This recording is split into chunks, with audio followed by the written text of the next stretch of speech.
Our game breakers, great speed and great talent. We've talked for years about Swan and Stallworth, and here are Stallworth and Lips breaking the records that those two had set. And on the other side, two 1,000-yard club members, Winder and Steve Watson. That's the first time in 25 years Denver's been able to accomplish that. Well, they need to get the break opens with Winder. He's got a hammer so they can open the way for the passing game so that Elway can get the ball up on top to Watson. Watson, one of the most athletic receivers that you will see in the NFL. The Pittsburgh Steelers will kick it off. Gene Lang and Gerald Wilhite deep for the Denver Broncos. Chuck Noll.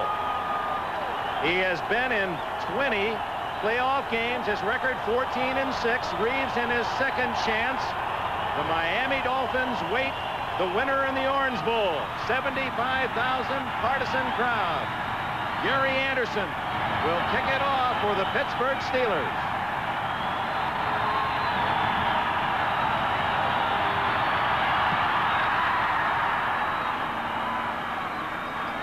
Wilhite to the 21-yard line, maybe the 22, and here comes the offense for the Denver Broncos. John Elway, Jack's son, on the field. It'll be Bryan. We're going to be watching him. Howard and Bishop, the guards. Lanier and Studdard are the tackles. Kay, a good blocking rookie tight end. Butch Johnson and Steve Watson are the wide receivers for Denver. Elway, who has great feet and mobility, as he showed at Seattle 2 weeks ago. He has Wright as his H-back and Winder a 1,000-yard rusher. First down by the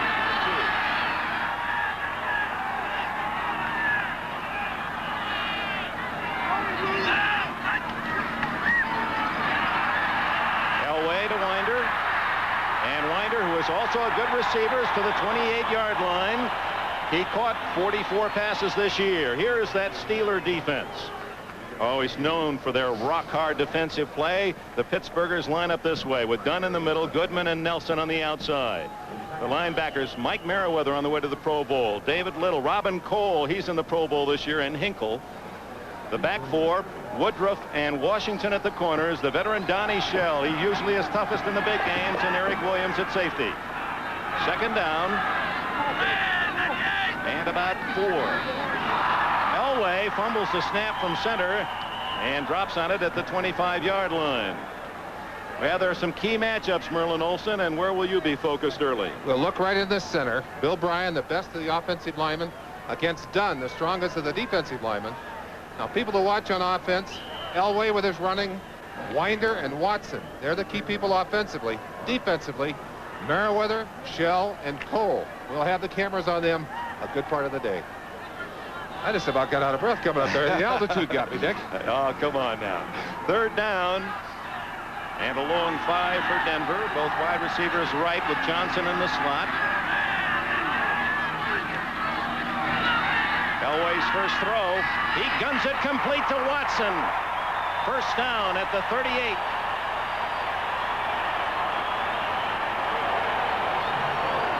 Steve Watson, who grew up in Baltimore and idolized the great Raymond Berry, and he has many of the same articulate moves. Does not have blazing speed, but working on Woodruff. Woodruff gives him a cushion here, and he gets to the sideline. Excellent job. You saw how much room he had to make that play, and Elway has such a strong arm that those defenders cannot give that much room to these Denver receivers. Back to the single back offense. 2 tight ends, the H-back being Jim Wright. He's in motion. Winder. Hit hard. Number 56, Robin Cole, very nearly loosening the ball from the grasp of Winder. Cole moved to the inside, Merlin, and he seems to have found a home there. Well, I think the Pittsburgh Steelers have known for a long time he's a better inside linebacker, but for years they were in a 4-3. And the man inside was none other than Jack Lambert. You can't move Lambert out. Now, when they went to the 3-4, he finally got his chance inside, and in his first year has proven to be an outstanding inside linebacker, a starter in the Pro Bowl, and he says he's just learning. Now, that's interesting. And of course, filled a big gap this year along with David Little with the injury to Lambert. He is not here in Denver today. And Elway doesn't like the defense, and it'll be 2nd and 9, and we have our first timeout. So here in Mile High Stadium, Elway, a fumbled snap from center, and now calls time. No score early. Credit the Steelers with one more loss than they've earned. They're 14-6 in postseason play. The Broncos are 2-4, and of course the Steelers with those 4 Super Bowl rings, and there's still 3 players in uniform today that would like that dream of one for the thumb predicted by Joe Green to come true. 2nd and 9.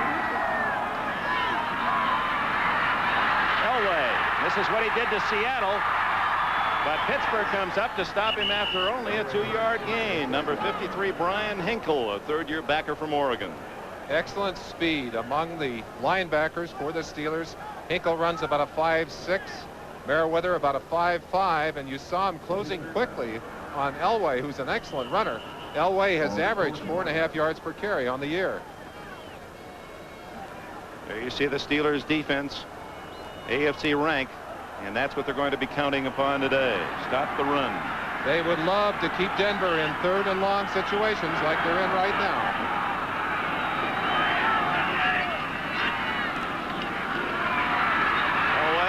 Down he goes.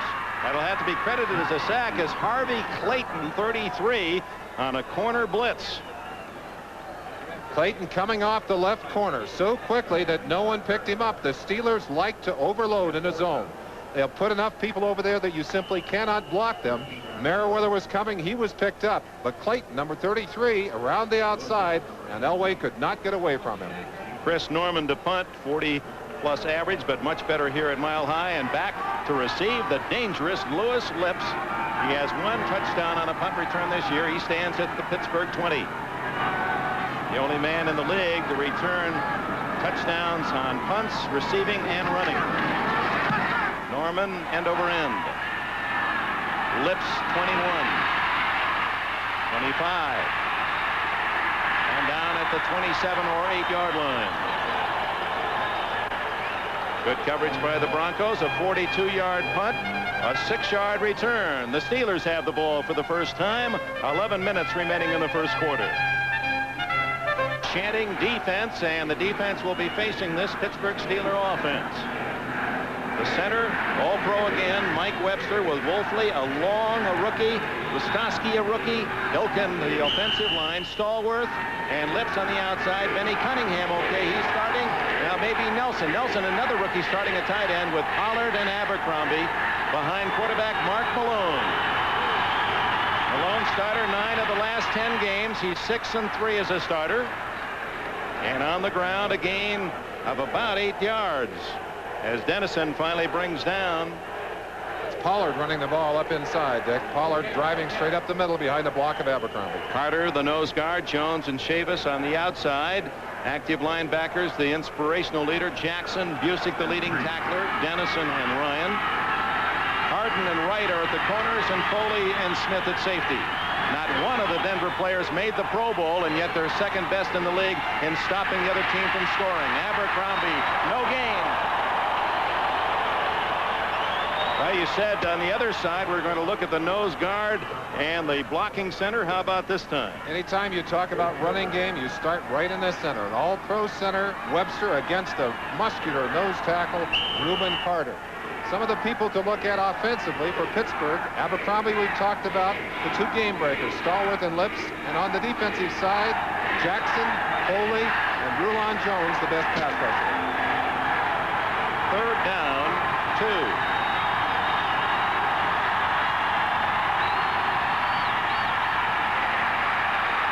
Malone down at the 24. He fumbled. Was he down? No. No, it's a recovered fumble for the Broncos.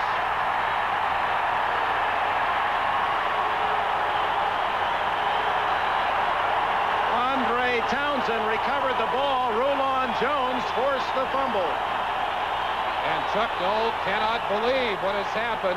The Denver defense living up to their reputation as they force the turnover and recover the fumble.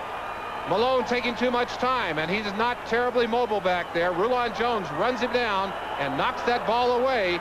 Right there, the Denver defense pounces on it, and they have the football on the 23-yard line. Watch it again. Townsend, number 61, the man who got down on top of that football. So the first break goes to the Broncos, who went 13-3 because of those turnovers. They were second best to Seattle in the league. Winder gathered by David Little and Gary Dunn. Little from Florida, the younger brother of former All-Pro guard Larry Little, and Dunn, a lot of the Pittsburgh people felt he should have made it to the Pro Bowl. Yeah, they really felt that he had a fantastic season for them, and you talk to players around the league who had to bump noses with him. Has great strength, occupies the middle of that defense, and Larry Little has just done a tremendous job. Imagine having to step in and take the place of Jack Lambert. Now, I don't know if I'd want that job, Dick. But that's living in the shadow, David Little, of his brother Larry, and then the shadow of Lambert. Now he's on the main stage. Second down, 9.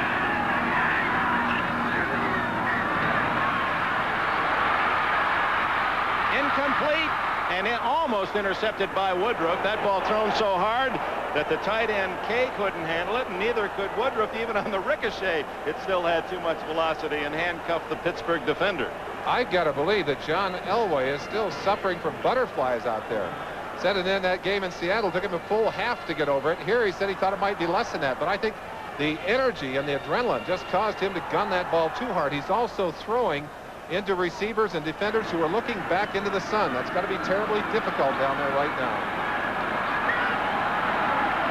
84, Clint Sampson is in, along with Watson, Alexander, and Johnson. 4 wide receivers, shotgun 3rd and 9.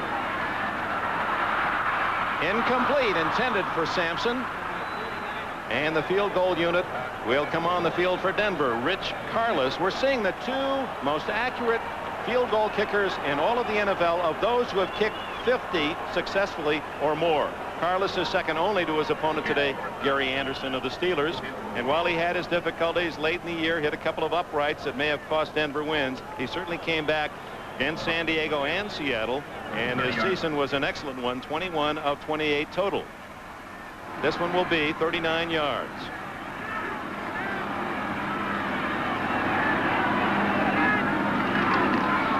And the barefooted kicker is wide to the right, no good. So the Steelers duck the proverbial bullet as a fumble at the 23 of the Steelers, and the Broncos can't capitalize. You must be able to take advantage of those early opportunities. You get the big turnover and a relatively easy field goal for Carlos, who has good range, but you saw it drifting off to the right. Well, it's sunny and around 50 degrees down here in Denver, and off in the mountains, oh, they're enjoying their own form of glory. No score, middle first quarter. Covered fumble deep in Pittsburgh territory, can't capitalize. I wonder, Merlin, you were down there, you saw them come out and the players' faces and the reaction. Did one team seem more tense or more up than another? I learned that lesson a long time ago watching my own teammates. Living with them, I couldn't tell how they were doing for a game. It's impossible to tell just looking at faces and reacting to what's going on out there. Well, a Happy New Year to the fans in Denver, and a fumble by Malone, and the Broncos have it. Will it count? There is a flag down. Let's check the penalty. The Broncos apparently have fallen on that bad exchange between center Tom Jackson. A big game player comes up with the ball. Now let's check the penalty. It's going to be a penalty on Pittsburgh. Number 81. So Pittsburgh gets a second chance, almost in the exact spot. The first one at the 23. This one is theirs at the 22. It looked like a fumbled exchange right there. Malone never got the football up from Webster, and the alert Jackson, and that is a way to describe this Denver defense. They are terribly alert. They jump on that football, and look at those opponents' fumbles recovered. Seattle with 25, Denver with 24. +2 today. So Winder, the lone setback behind Elway, at the 22 of the Steelers, right in motion. Winder. And he plows for about 5 before David Little and a posse of white shirts can bring him down. Dick, one of the things that you know about this Pittsburgh defense, they play run on first down. And they have been hurt during the year by quarterbacks who would go after them with the passing plays. So far, Denver has run the football almost repeatedly on first down. And on that down, they picked up a good 4 yards, but they have not been getting much yardage on those first down runs. Actually, as they measure now, it's 2nd and 5 for Elway.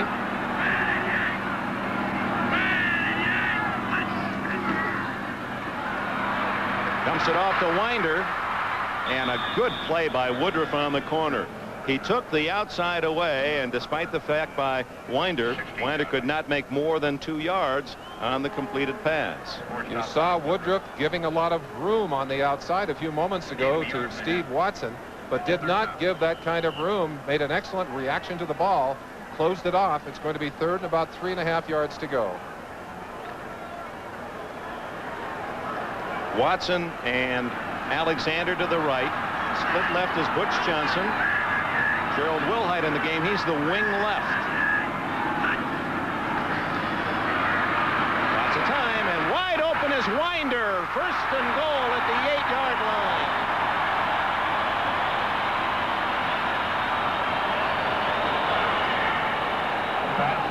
Yeah, what a valuable asset this Winder is in his 3rd year out of Southern Mississippi. He can run it and he can catch it. Wilhite in to open that up. 3 wide receivers and a good receiver up at the wing, but it was Winder who just went in and hooked up there, and you saw Hinkle, number 53, slip as he reacted to that throw. I don't think he would have stopped the 1st down anyway. 4 completions for Elway, 3 of those to Winder. 1st and goal at the 8. Winder tripped up and did not get to the line of scrimmage as Edmund Nelson in his 3rd year from Auburn down low, with Donnie Shell there to secure the play at closer to the 9-yard line, where it'll be 2nd and goal. Now the Steelers have not allowed a touchdown in the 1st quarter in the last 13 games, so they've been tough early defensively, and they really are getting the test today in that Chuck Noll's club has coughed up the ball twice inside their own 25. Well, if they can avoid a score here, they will indeed have the momentum on their side early in this ball game. Right in motion. Here they come. Elway wide open. Jim Wright, touchdown.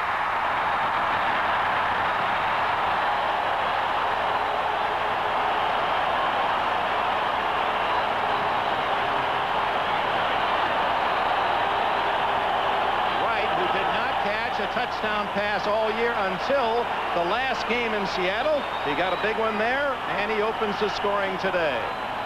He came dangerously close to losing that football. Let's look at the pressure from Merriweather, who's coming hard, but Elway uses his speed to get outside. That's the mobility that this defense is so frightened of. You saw Wright almost bobble that football, was able to control it. Rich Carlos hits the extra point, and the Broncos lead 7-0.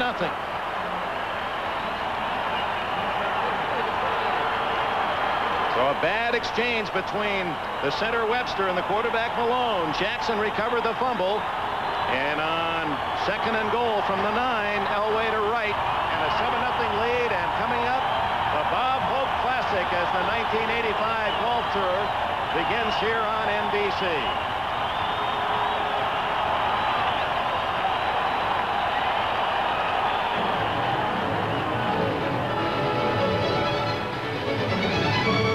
Shortens the field, only 22 yards, 5 plays. The 9-yard pass for the payoff to Jim Wright. 7-0 and Carlos to kick off. Rich Ehrenberg deep for Pittsburgh. Beautiful high kick.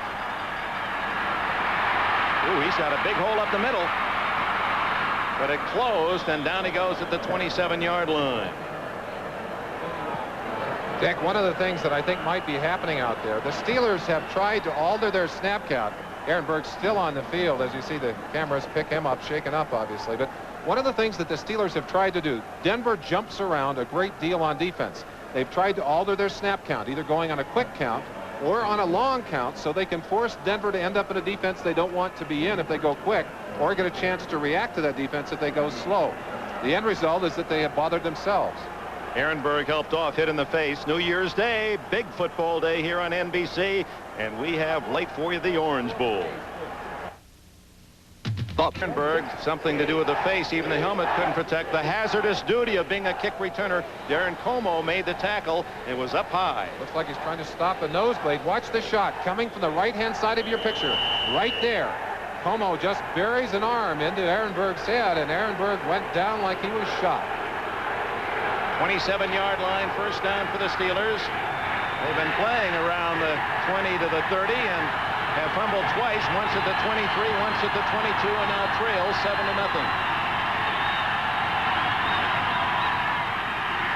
Malone dumps it off. Abercrombie, 33-yard line, gain of about 6. Dennis Smith, the safety man from Southern California, will be rooting for his alma mater, the Rose Bowl against Ohio State on Tuesday. A long snap on that play. Malone took that one safely. He wants the short pass here, and I'll tell you, if Abercrombie wasn't such a fine athlete, he would have missed that ball. Had to turn all the way around to get it, Dick. He was looking for it inside. The ball was thrown outside. Abercrombie made the adjustment. Second down, 4.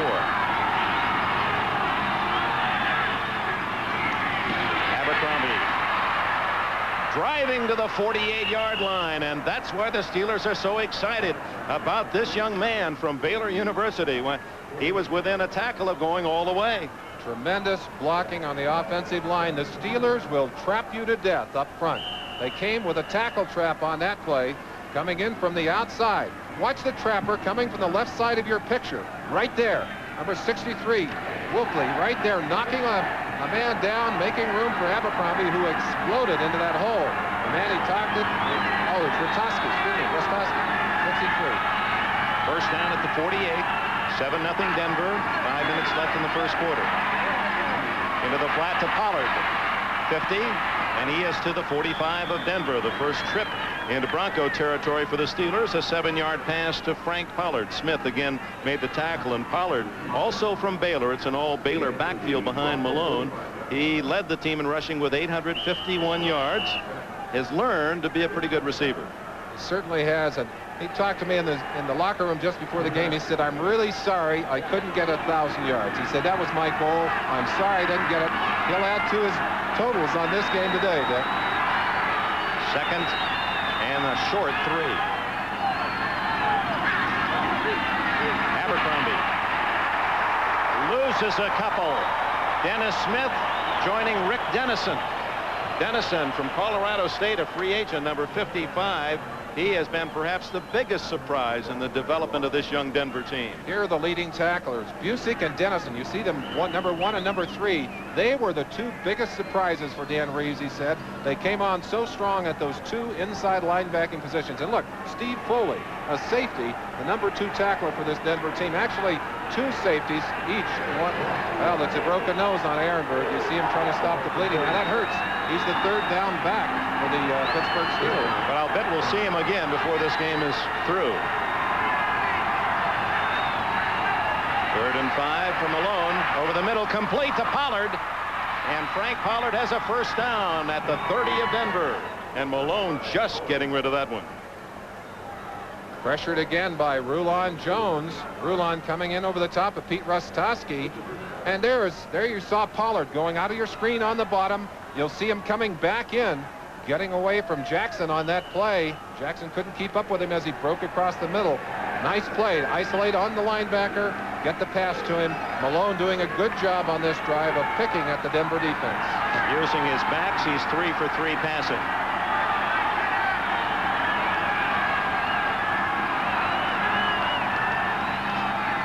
Abercrombie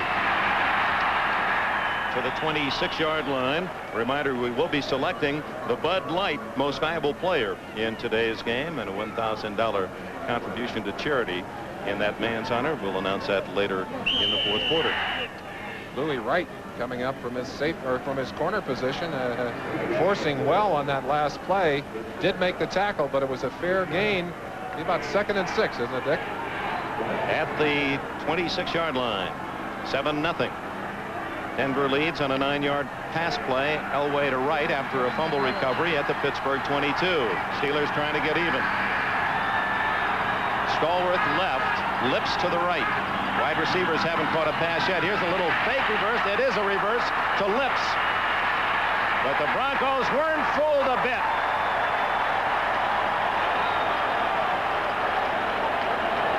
Tom Jackson, 57, staying at home with fellow linebacker Steve Busick. Abercrombie will carry this ball around. The play was kind of broken up a little bit. You can see the lips arrived a little late. I think Abercrombie is supposed to go out further, and because the play was mistimed, it was much easier to read by the defense.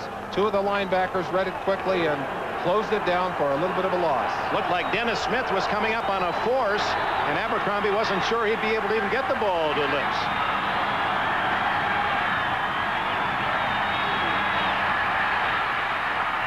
Complete to Abercrombie. He's going to be awfully close. Depends on where they mark it. If it's inside the 20, it's a first down, and that's where they have marked it. First down for Pittsburgh, and a clutch throw and catch. One of the things that Pittsburgh coaches and players talk about repeatedly is how quickly Malone has come along in his ability to read and recognize defenses. You've got to remember that Chuck Noll, one of the few coaches in the NFL who allows his quarterback to call most of the plays. Now, on that particular down, he sent a play in. He will do that more with Malone than he would have with a Terry Bradshaw, but Malone calling most of his own plays. That's remarkable in that he has had really very little game experience. In fact, when he first played with the Steelers, he was a wide receiver. Bradshaw connected with him and what is still a record reception. Good protection. Into the end zone, intercepted and dropped. Louis Wright appeared to have that one picked off and couldn't hang on. Wright was voted the top defensive player by his teammates this year here in Denver. That's a high honor because it could have gone to any one of 11 men. Let's watch Darrell Nelson. Young rookie here makes a very big play at the end of this particular down. Now the interception is had right there. Now watch him reach up and slap that ball out of the defender's hands. Now that's just a good alert play by a rookie on that particular down. Here's another shot of it. Just stripped it right out of Louis Wright's hands. Otherwise, interception, they bring it out to 20. It's Denver's ball. 2nd and 10 from just inside the 20. Malone from Arizona State. Draw to Abercrombie, and look at the power. Oh, my. A gain of about 8 for Abercrombie, maybe even 9. He was their #1 pick a couple of years ago, but just never could find a place. They had Franco Harris and Pollard and they had Greg Hawthorne. They moved Hawthorne around, finally traded him, and finally in the last 5 games Abercrombie has become a regular, and he has delivered. With Ehrenberg on the bench, he'll see even more action in this game because he'll probably stay in on 3rd downs. There is Joe Collier, the defensive mastermind of this Denver defense, and this is where his defense is toughest, inside the 20-yard line going in. And tough enough that Malone didn't like what he saw. Too many orange shirts in the wrong position, and he has called time with just 19 seconds remaining in the first quarter. The Broncos lead by a touchdown. Sidebar pieces of beauty we enjoy as a sportscaster. When we arrived a couple hours ago, this is how Mile High Stadium looked, and then the transformation and all the color of this sellout crowd of 75,000. And how much orange is there in the stadium? You almost get arrested if you don't wear it. In fact, one of the judges on Monday is going to wear his bright orange robe. It's his playoff robe in court here in Denver. It is rather contagious. They boo no-shows here. They only get a few, 100, 200 a game that don't use their tickets. All right, here it is. 2nd, 3rd down, and a short 2. Malone fighting the noise of this crowd. They tried to call an audible. There it is, outside. No. And he doesn't make it. Elton Veals, a rookie from Tulane, knocked down by Steve Foley. And this is where the injury hurts them right here. Ehrenberg ordinarily would have that position. Elton Veals goes in, not as well prepared for that responsibility. We talked about Foley as a tackler. Look how quickly he responded to that little toss, and he's a deadly one-on-one tackler. Look at that play. Took the legs right out from underneath that back. And that is the end of the first quarter. Gary Anderson and the field goal unit was coming on for Pittsburgh. They'll go for 3 to start the next quarter. Kenberg, Merlin Olsen, welcome back to the second quarter. Denver leading 7-0. Gary Anderson from South Africa went to Syracuse, and he has as strong a leg as there is in this league. Some feel he'll eventually kick one 64 yards. This one is a chip shot from 28.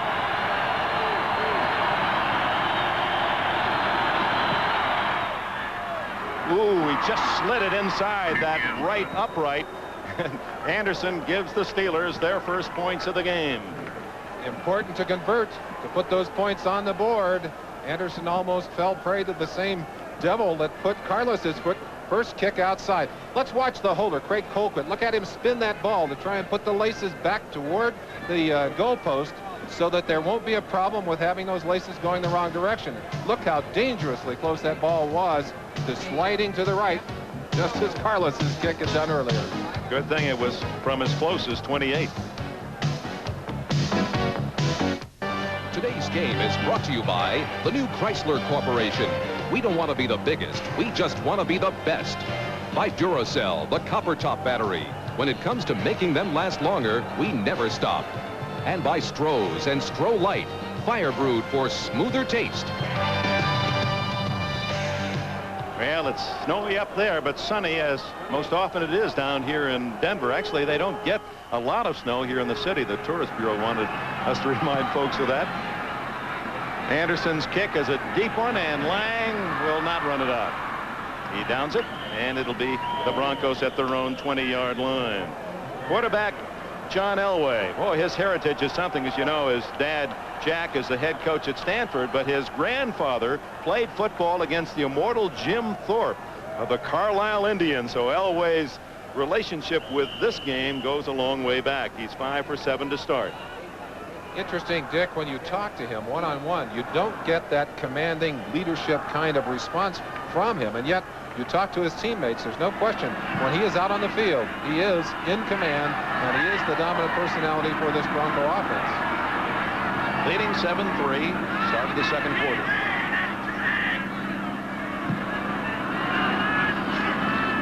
Throws on first down and hits Watson at the 28. Covered by Washington. Well, he does have a rifle of an arm, but that was what everyone talked about last year. This year, the opponent talking about those marvelously quick feet of his. Well, he has made a lot of big plays, has turned a lot of broken plays into big plays. And talking to Tony Dungy, the defensive coordinator for this Pittsburgh team, he was more afraid of Elway's scrambling ability. He said that's how he makes his big plays. If we can keep him in the pocket, we feel we can control him. Well, Tom Catlin, the Seattle defensive coordinator, said the same thing 2 weeks ago. It's his scrambles, and that indeed set up the win. That's a lateral pass, so White, this is an eligible pass. Wide open is Watson. 35, he picks up a blocker. 25, and out of bounds at the 20.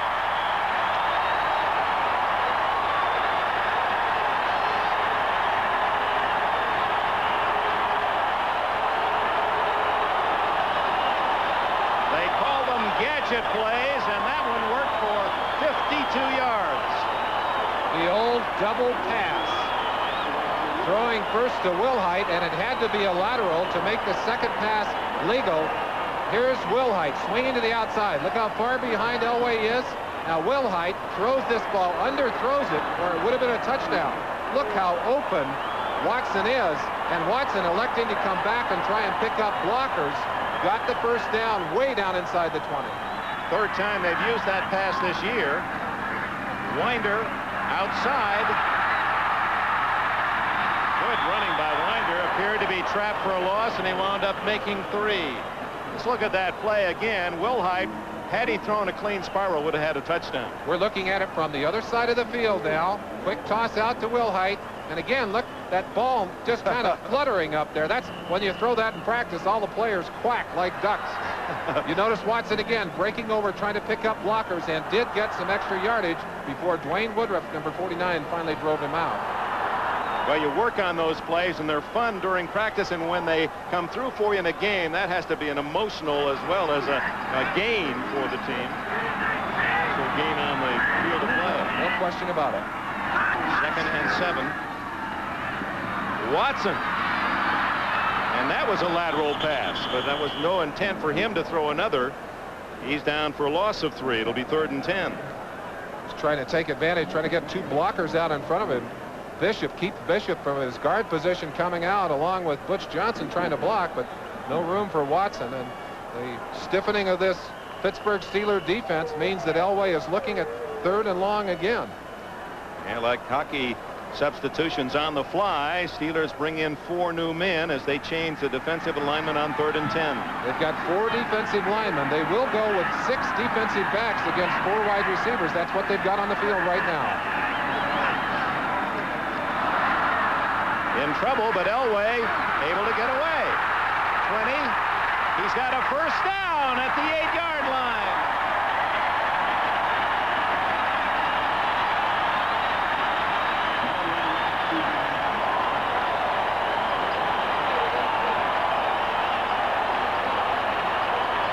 Yard scramble and a first down for Elway. John Elway, and this is the kind of play we mentioned, turning what looked to be a sure sack, a broken play. That was Keith Gary, number 92, trying to take him down, but Elway just ducked inside and headed upfield and used his good running ability to pick up that first down. They spotted at the 7, so it's a 13-yard run by Elway, and that's what the Steeler defense was talking about. Winder gets a yard to the 6. Gary Dunn of Miami of Florida making the tackle. We'll see the Hurricanes and the Bruins to start our January 1st triple header. Miami and UCLA in the Fiesta, then Ohio State, USC at the Granddaddy in Pasadena, and finally Oklahoma and Washington in the Orange Bowl. So make your plans to be with us on New Year's Day. Early in the second quarter, it's 2nd and goal for the Broncos at the Pittsburgh 6.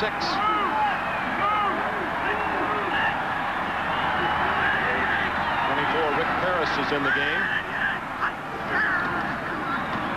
Elway to Parris. And right off his shoulder pads. Donnie Shell on the coverage for Pittsburgh. I think Donnie Shell may have shaken that ball loose. If Parris hadn't dropped it, he may have heard Shell's feet as he comes up. Just a little toss into the flat. But watch the shot from number 31 right there. I don't know if he'd have been able to hang on to that football or not. 3rd and goal. So far in the ball game, both teams have converted 2 of 4 third down situations. This certainly the most crucial, as Denver would love to be able to get this one into the end zone and not have to just settle for 3. He went to his H-back Jim Wright for the first touchdown. He calls time in this situation. That's the second time that Elway has called timeout. Both young quarterbacks electing to use their timeouts instead of going against the defense they don't like. 12:03 left in the second quarter. Mile High Stadium in Denver, a big play, 3rd and goal at the 6. A capital opportunity here for the Denver offense. Well, they went to the trick play to set up this chance to score. Let's see what Elway's called upon. Going for the 6. Intercepted by the Steelers. Gary Dunn, the nose guard, brings it back to the 9-yard line. Elway threw it up for grabs. They were coming right on top of him. You saw his eyes as he looked into that defense, and apparently he did not sense the blitz. At least he was not ready for it. They were on him so quickly, he just unloaded the football, tried to get it out in front of the receiver, but it dropped right in the hands of number 67, Gary Dunn. Watch the pressure. He's looking to his left, and when he looks back, that's Mike Merriweather. We told you to look out for Merriweather, and Elway knows why on this particular play. This one he's trying to lay out in front right here. I think he wants to get it to Winder. He simply overthrew, and Gary Dunn gets a lineman's dream, picks up the ball. I want to ask you about that play after Pollard drives up to about the 17-yard line. Now, that was an unusual position to find a defensive nose tackle. Dunn was playing like a defensive back. It appeared that they were using what we would call a mirror for that middleman. In other words, he was anticipating run, I think. He's drifting to the outside. Look where he is. He's expecting a rollout, and I think he'd gone out there to be in position for that. Instead, he finds himself with a football in his hands. A most unlikely situation for a nose tackle. 2nd down and 3. So 3 times the Broncos have been deep in the Pittsburgh end of the field, and they come away empty twice. It's 7-3 Broncos. Abercrombie driving to what appears to be close to a first down at the 21. Steve Busick replaced Randy Gradisher and leads the Broncos in tackles made that stop. There's Dunn getting a breath of air. Does it help at all in this mile-high country to use the oxygen? Well, I think it might help you at least in your head a little bit. I think that's where there's no question that this altitude is going to bother you, and I don't think you can acclimatize yourself in just a couple of days. You just got to gut it up and go. But if you think that oxygen helps, it probably does.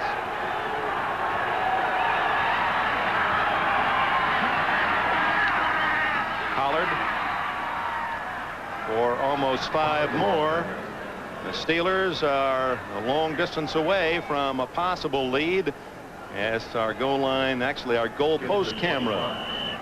That does seem like a long ways when you look at it from way down in the other end zone. Of course, Malone would like to get his Steelers moving here. They're trying to hammer right up the center, Dick. They're going right at the middle of that Denver defense. Busick and Dennison inside, and Reuben Carter on the nose.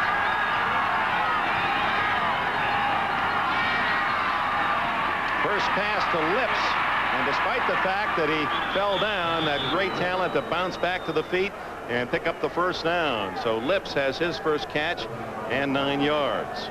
What a rookie year he had, not only in receiving the ball and complimenting John Stallworth, but in his threat as a punt returner. And as you said earlier, Merlin, a lot of people may have missed the note that Stallworth and Swan in their best year did not have a season to equal the year that Stallworth and Lips had this year.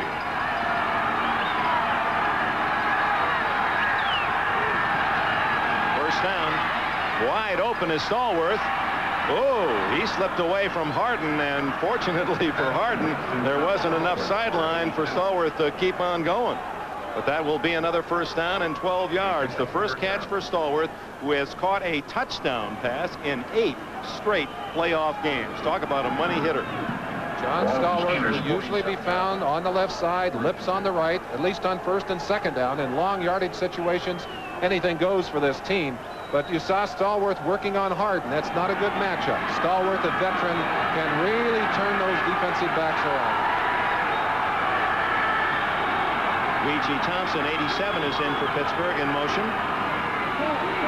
He's a good blocker. Abercrombie, though, needs more help. And down he goes for a big loss. Foley and Busick.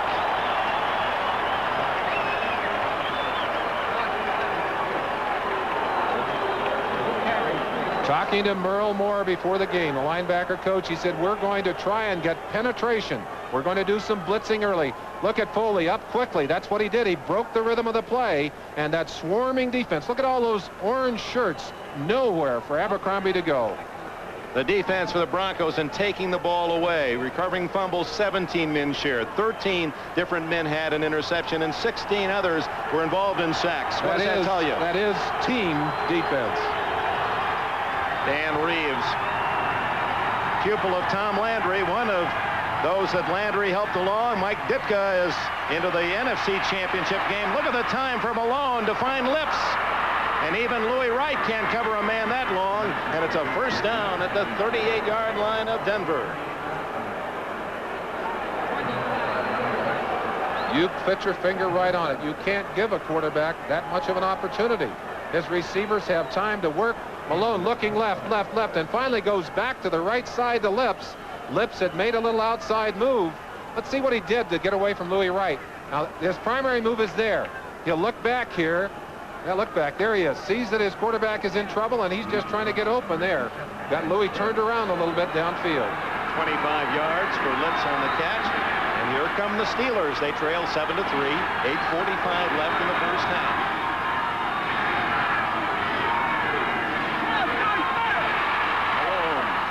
To Stallworth, and Stallworth has another Pittsburgh first down. Interesting strategy by Chuck Noll and Malone. They ran the ball throughout the first quarter, and suddenly 4 big pass plays on this drive. Oh, it's very interesting, Dick. Both teams talk so insistently about the necessity of being able to run the ball. I don't think it's so much that they have to run it as they have to be able to know that they can get that yardage rushing. If the other team cannot take the running game away from them, they still have all the options. First down at the 25.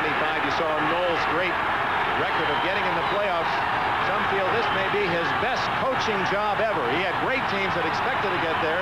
Many didn't think he had the talent this year. Malone and Lips had pulled up short as Wright had him well covered. What do you think about that, Noel's coaching job this year? I'd have to agree. In fact, it's interesting to me that Chuck Noll has never been selected as a coach of the year. Isn't that amazing? 4 Super Bowl championships. I think one of the reasons, Dick, he has never really catered to the press, to the media. In fact, he has kind of a low idea about our value and things altogether. But this man is the consummate coach, a dedicated coach, a low-profile coach. He cares about what his players are doing, what his team is doing, and with this young Pittsburgh defense and young Pittsburgh offense in particular. 6 rookies have started for him this year. That's amazing. 15 rookies on the team. It's 2nd and 10. Draw play to Abercrombie. He's wrapped up after a gain of 2 by Rick Dennison. And while we're talking about youth, this is certainly not an experiment, but the result of great youthful play this year, because Denver, too, has gone with a very young team. Almost 20 of them are younger than Elway, and he's only 24. Dan Reeves, and again, Dan was selected as Coach of the Year by Sports Illustrated to honor the kind of responsibility and the kind of leadership he has given his team. But I think on both sides of the field, tremendous coaching during this '84 season. Midway through the 2nd quarter, a critical 3rd and 8. Good protection. Open is Abercrombie, and what a play! Number 48, Randy Robbins, a rookie from Arizona. There it is. The young man made a touchdown-saving deflection. There are some passes that Mark Malone does not throw well. This is one that he does throw well. A takeoff pattern, trying to get it over the top of Randy Robbins. And look how high Robbins went to bat that pass away. That's a touchdown. Another inch or 2, and Randy Robbins would not have been able to reach that ball. That's great defense. 41-yard field goal attempt by Anderson. He barely made the 28-yarder. And he does the same thing, misses to the right.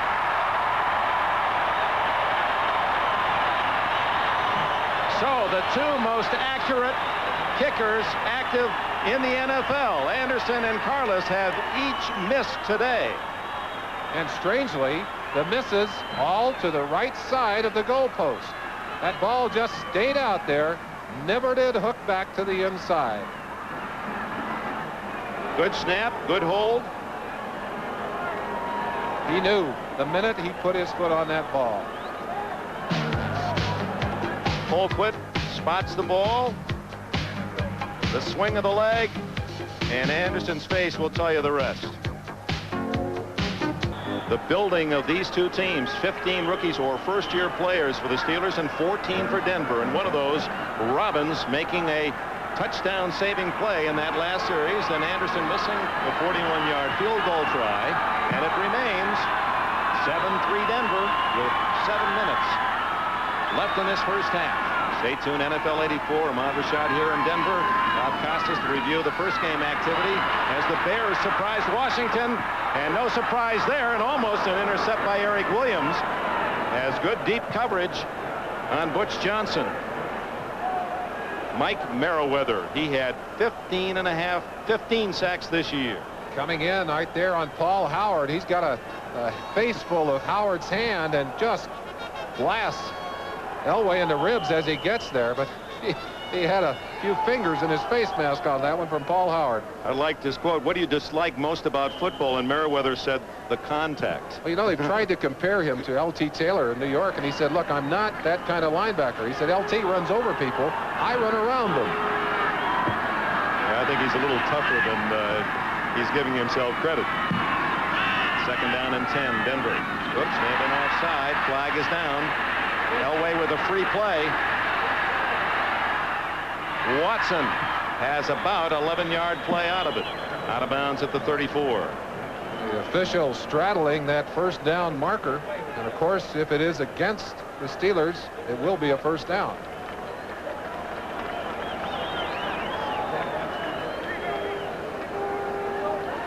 So important for a defense not to quit when a whistle is blown that way. Offside, Flag is thrown. 92 and 67. Both Gary Dunn and Keith Gary were offside, says referee Fred Wyant. First down, they'll take the play out at the 33. Right at the top of your picture, you see the jump there. Elway using his voice. And I think that's what it is. He's giving them a loud barking count, staggering it, got them to jump in their eagerness. Let's see if we can pick that up.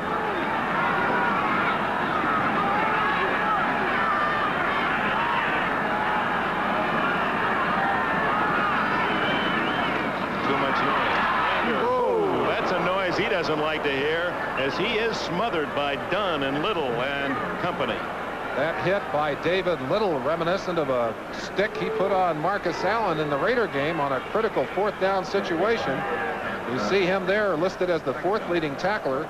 Merriweather and Donnie Shell, again, a safety, the 2nd leading tackler. Robin Cole and David Little, as you would expect. The tackling dominated by 3 linebackers, but kind of a surprise to see a safety in there. But Shell has always been accused of a linebacker and a safety, of being a linebacker in a safety's position. And also a great clutch player when it comes to the intercepts. We want to talk about that. And there was movement, again. Both sides movement that time. Elway going long for Butch Johnson, and he has it at the 23 over Donnie Shell. Now let's check the penalty. It's just a matter, Dick, of who moved first over there on that left-hand side of the Denver offense. I thought it was an orange shirt. It looked like Clarence Kay, the tight end, may have gotten out too quick and drawn the defense off sides. No question about Elway's ability to throw that ball deep, and Johnson did a great job of suckering the defensive back, sliding in behind him to pick it up. Bad news for Denver. Motion, number 88, illegal motion.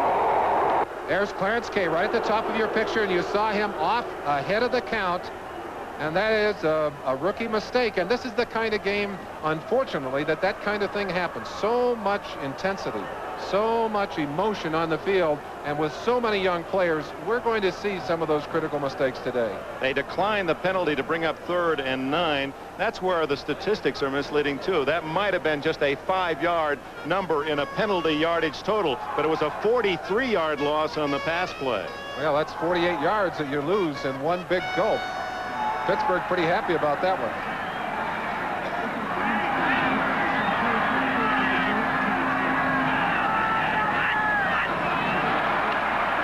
Again. Elway down the middle, incomplete and broken up by Woodruff. Watson, the intended receiver. We'll check the penalty, but first prophecy from Dan Reeves. Reeves talked about the importance of these games. Number 93. That is a crucial play again, a big mistake. Keith Willis. And there's Dan Reeves. He was talking about the importance of these games in the playoffs and how critical they are. Here it is. Every game, sudden death. There's no question about it. There is no tomorrow. If you lose this one, somebody else goes to Miami. Reeves, who yesterday was watching the Seattle game at Miami and commenting on what great respect he has for both coaches, and particularly Chuck Knox, and how well Knox has treated him as a new head coach. Elway again extricating, and he had man wide open. Clarence Kay didn't have a white jersey within 20 yards of him, but Elway was throwing under pressure. And in fact, the fans wanted a roughing penalty. John Elway back, and it's Mike Merriweather storming in from the outside, all over the top of him, but Elway got away and then got dumped. Now that's what made the fans here angry. Why isn't that a penalty? Well, it probably should have been. It looked late from here, Dick. So Keith Willis gets away with one. Now the ball is clearly away, and he's already taken 2 steps and gets hit. If that isn't a roughing the penalty, faster penalty, what is? I think the reason maybe it wasn't called, the official looking back did not see how far Willis came on that play. Had he seen him, I think he would have dropped the flag on him. 3rd down and 4. And they're offside again. This time it was Mark Catano. And Watson has the catch. And he's still on his feet to the 50-yard line, and a first down. absolutely amazing for Watson to be able to catch that football. It went right through the hands of Sam Washington, and his concentration was so good that he didn't lose it. Offside, number 78, defense. Well, they'll decline that penalty, take the gain out to the 50 of 10 yards. Catano, a free agent from Valdosta State in Georgia, and he too took the hook, and something that Elway's doing is drawing those Steelers offside. Well, I think it's the way he's barking his cadence. Looking at it from the other side of the field, you'll have a chance to see the penetration right there. And again, it's a rookie in an emotional situation, well into the second, or well into the line of scrimmage when the ball was snapped. Leading 7-3 gives to Winder. Has his longest gain, 8 yards. Stolen away, and I didn't hear a whistle. That might be Pittsburgh's ball. No, they're saying it was down, Dick. The whistle was blown, and both of these teams working at stripping that football away. A much greater consciousness of that in the NFL, and I think that comes from the ability that Denver and Seattle have shown during this season of taking the football away by stripping it away from the runners and receivers. Pretty quick whistle, says the Steelers. There's that giveaway takeaway. It's 2-1 in favor of Denver today against Pittsburgh, done with the interception and a couple of fumbles recovered by Denver. Let's look and see what happened at the end of that play. You see him on the ground, Winder laying on the ground. Robin Cole reached in and snapped that football away. Cole, a powerful man, but obviously Winder was on the ground before the. That was a good call. No question. 5 minutes remaining. 7-3. Denver driving to try to add to that lead. It's second down and a long one. It's closer than 2 yards.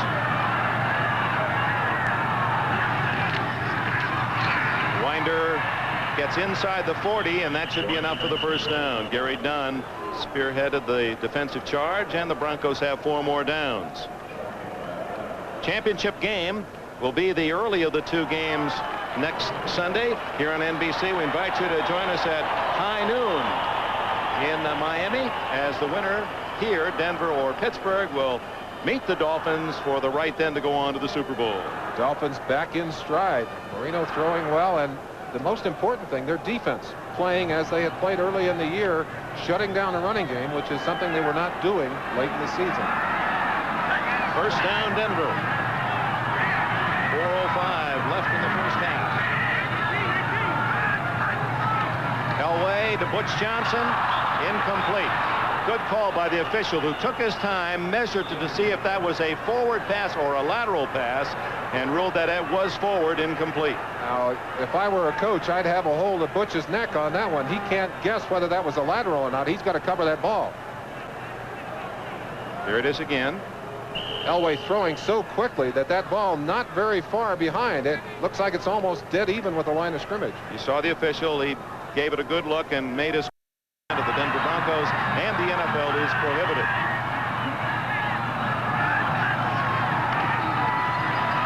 Merriweather chasing Elway, and he gets him. Little finishes the job. Little will probably get credit for the sack, but it was Merriweather. Boy, does he hound the quarterback. Great speed, great quickness. He's the kind of guy that will make your day long if you're a quarterback. And even with Elway's ability to use his feet, you see the one-on-one matchup right there. Merriweather getting back outside, and Elway just can't get away from him. Dogs him all the way back into the traffic. David Little, number 50, takes him down. He led the team in tackles. Merriweather with 98, led the team in sacks with 15. Gastineau, the NFL leader, with 22, and Andre Tippett at 17 and a half, the best for linebackers. That's the only other linebacker who bested Merriweather's record on the year. Clock running out here in the first half. 7-3 Denver. Third down and 22. Elway, the whole stadium rising to watch as Elway gets away again. He was beyond the line of scrimmage, and the flags go down. There it is. Illegal forward pass. The line of scrimmage was the 49 of Denver. He threw it from the Pittsburgh 49. I'm sure he got a little assistance. They got a little assistance in making that call from the Pittsburgh coaches, who were looking right through Elway at the yard marker on the far side. Elway again showing you this is a planned rollout, by the way. This is not just a rollout after the fact. planned to give him more time, looked all the way back across the field, and here he is, just stepping beyond the line of scrimmage. Pittsburgh coaches waving frantically, and they did get the call.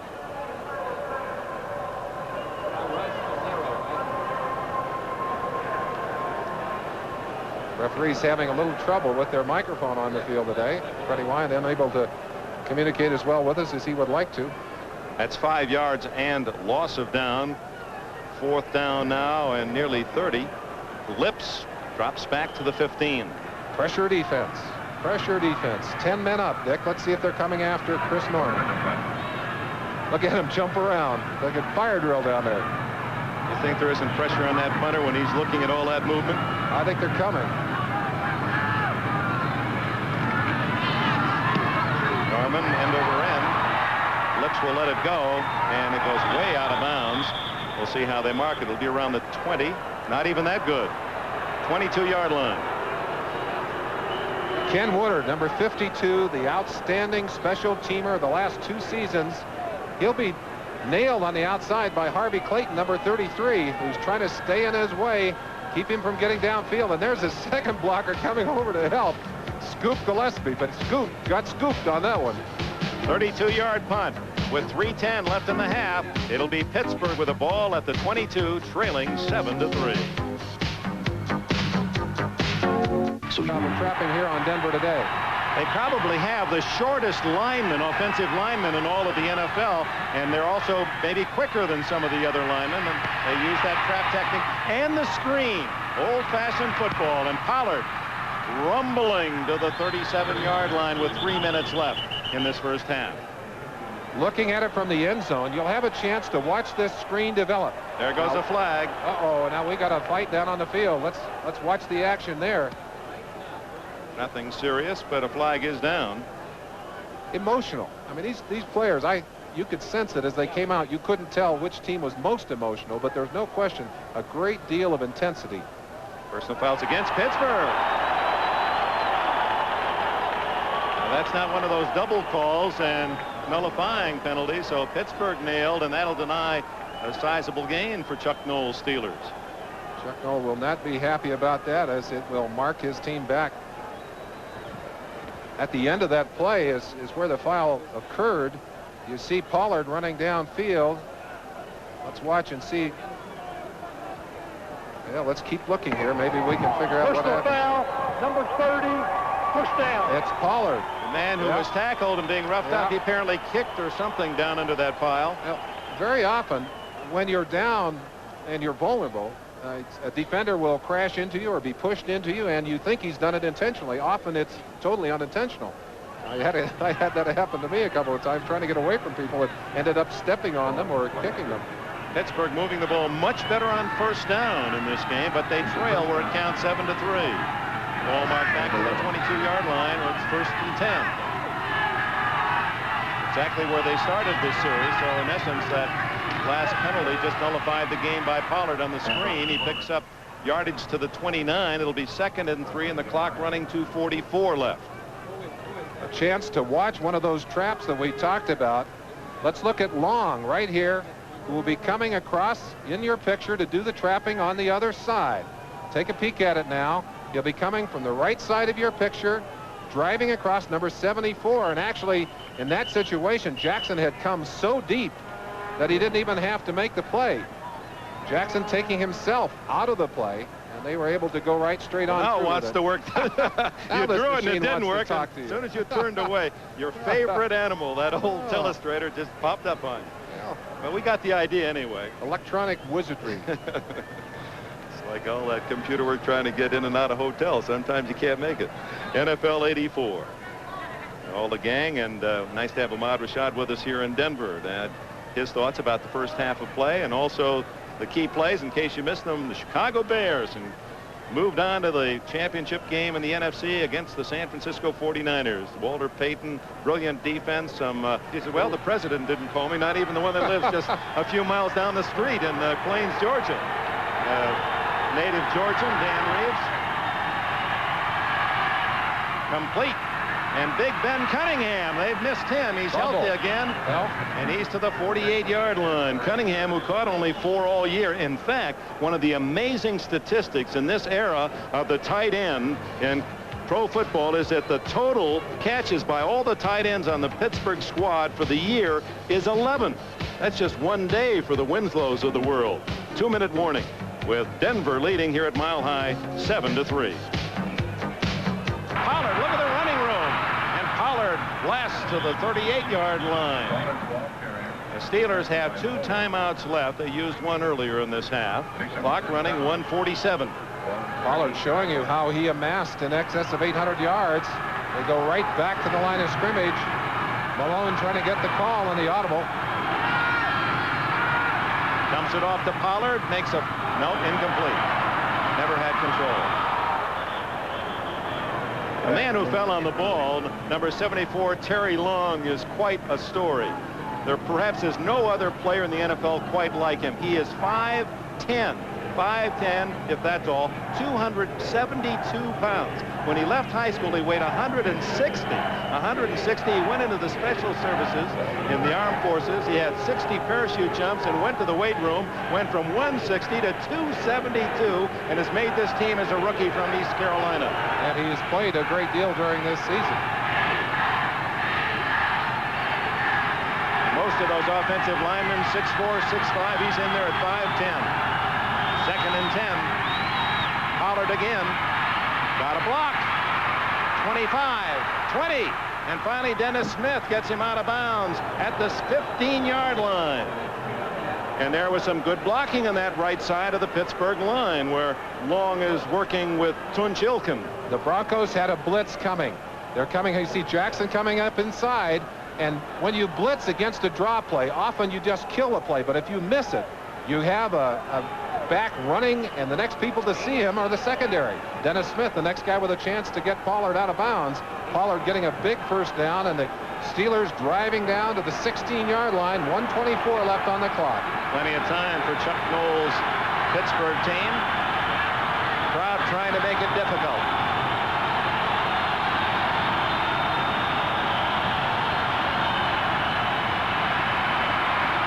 Open is Stallworth. And the veteran John Stallworth is out of bounds at the 2. Remember, he has 10 playoff touchdowns, 8 consecutive games with at least one, and he came within 1.75 yards of another. This is the kind of thing that Tom Moore, the offensive coordinator, wanted to have happen. A good mix of passing and running. By establishing the running game, you saw the draw a moment ago to open it up. You force the defense to honor that, and then you can come back and find some open territory. Look how much room number 82 John Stallworth had to work in. Did a good job before they drove him out of bounds. And stop the clock with 1:17. There's some confusion on the sidelines for Pittsburgh. 1st and goal.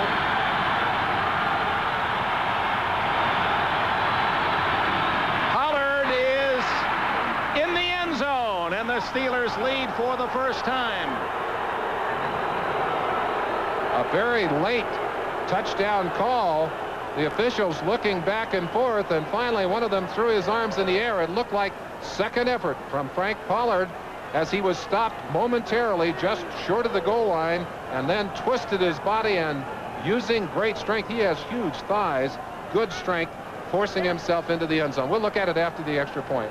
Colquitt to hold for Gary Anderson, who narrowly made a 28-yard field goal and then missed wide right from 41 yards.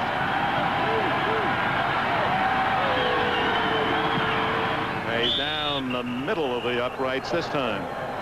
Here's that touchdown play. Pollard, as you will see, will be stopped. Watch the surge now. He'll be coming in. He gets 2 extra blockers. Veals over there, Anthony Corley over there, and they got him stopped right there. Until and squares away and forces himself and the ball into the end zone. And this the result on the sidelines. Chuck Noll rarely showing any emotion. He leaves that to the players and the assistant coaches. That's about as big a standing ovation as you'll get from the headmaster of the Steelers. Pollard has given Pittsburgh a 10-7 lead. The only mistake they made, maybe they scored too soon. 1:14 still left. And Rooney and Patrick Boland wishing each other well. And of course, you just saw the Chief, Art Rooney, who will be 84 late in January. And we want to wish him well watching back in Pittsburgh. Enjoy that fine interview with Bill McAtee on NFL 84.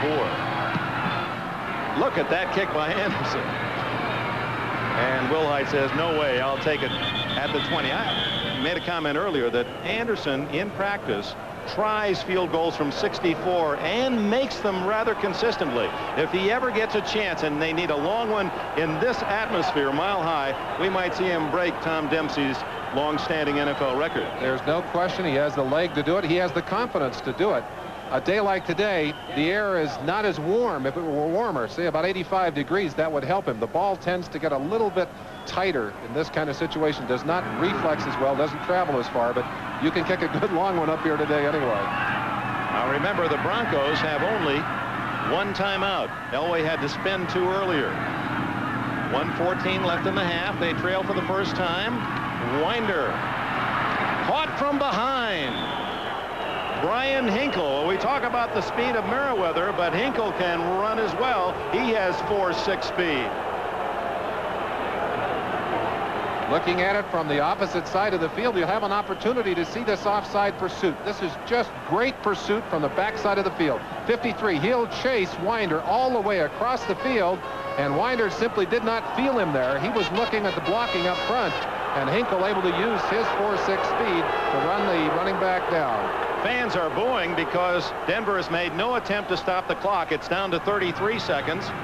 They'll go deep here. Wide open is Watson. Is he in bounds? Yes. Yes. Oh, what a toe dance by Steve Watson. He has to have the best toenails in the league. Stretched all the way out.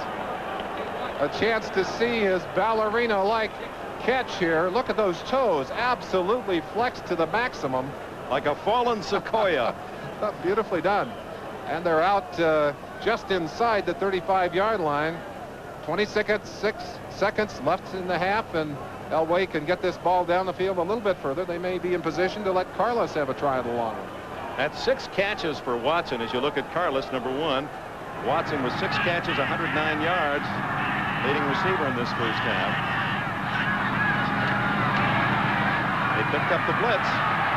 Open down the middle is Watson again, and he's at the 44. Only one timeout left, and they'll call it right here. Denver takes their final timeout. You remember they had to call 2 because of confusion earlier.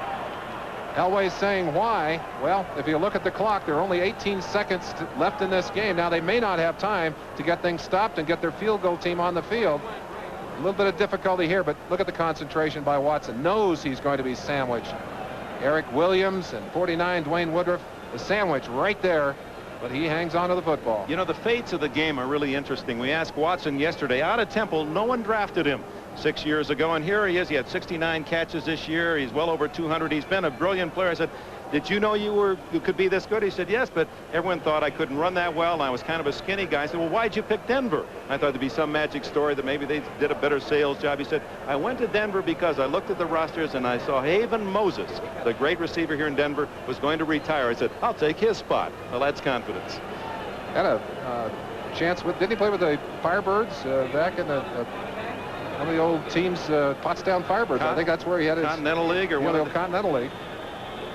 Yeah, his hobby is art, and Watson is certainly an artist on the field and has come up with 2 more key grabs to give Denver hopes of adding to their 7-point total and a possible field goal that could tie it at the break. Now, Dan Reeves calls the plays for the Denver Broncos, and he has sent his choice onto the field.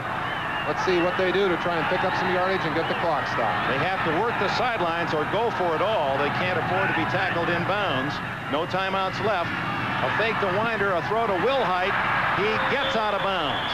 Stops the clock with 12 seconds. They're at the 40, so this would be a 57-yard field goal try if they were to try it now, but they've got enough time for at least one more pass play.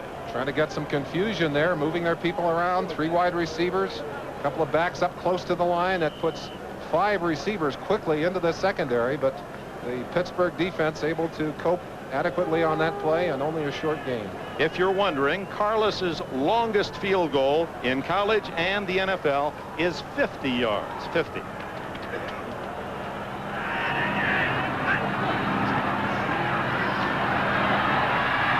the sidelines. Watson not in bounds. He was out of bounds. Could not get both feet in that time. And that would have given Carlos a fairly good chance at one. It was around the 26. Watson doing his magic a number of times, but on that particular play, unable to put both of those toes on the ground. You'll see it on the sideline there. 1 foot and the second on the sideline. You just see him. Boy, you talk about this being a game of inches. Now, if with shorter toes, he might have been able to stop. Well, they're going to gamble with 7 seconds rather than trying a 57-yard field goal. Elway is hopeful that he can get a quick pass and out of bounds in that 7 seconds. They may throw it up and try and get a penalty here. Wilhite. They say it's a catch. No catch. No catch. He won't get much help from Dan Reeves.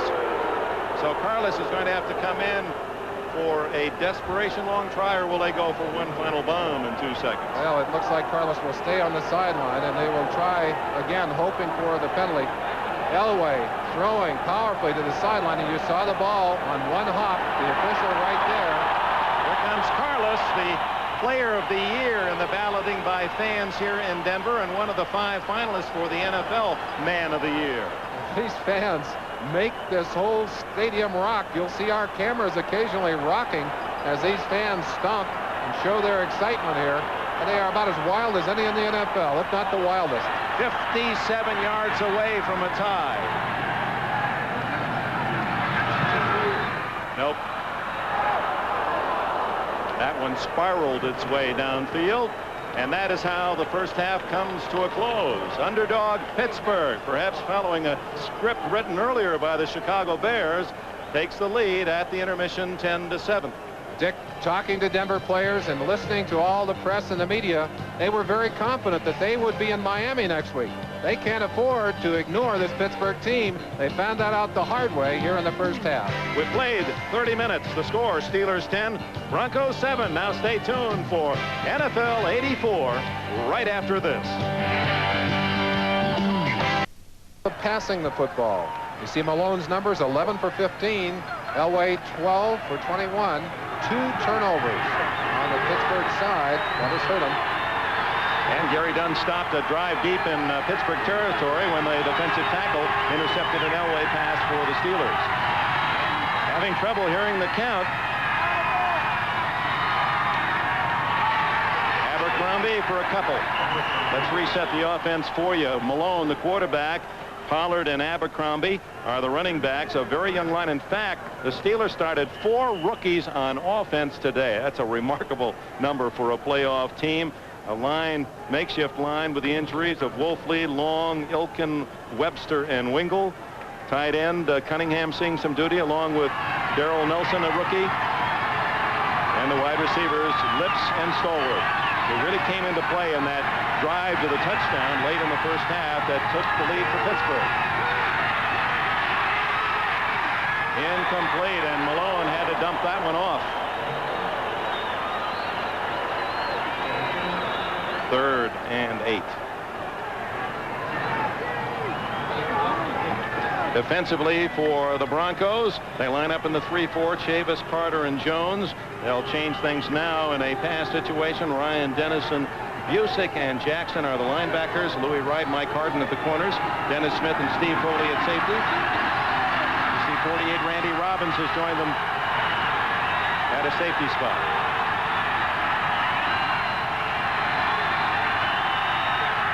Keith Roskoski in there at a guard position for Pittsburgh.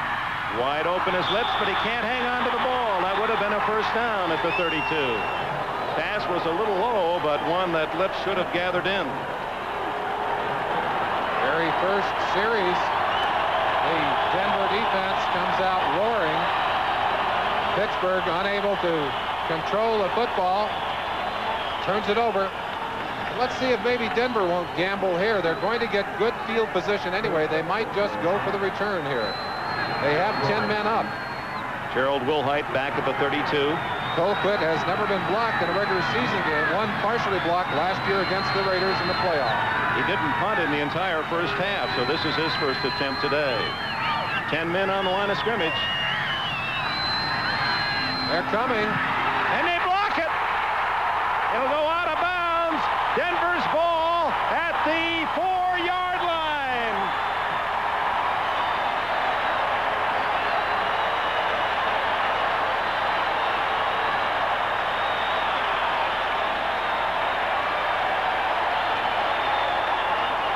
Roger Jackson, 28. Unofficially, he got there first.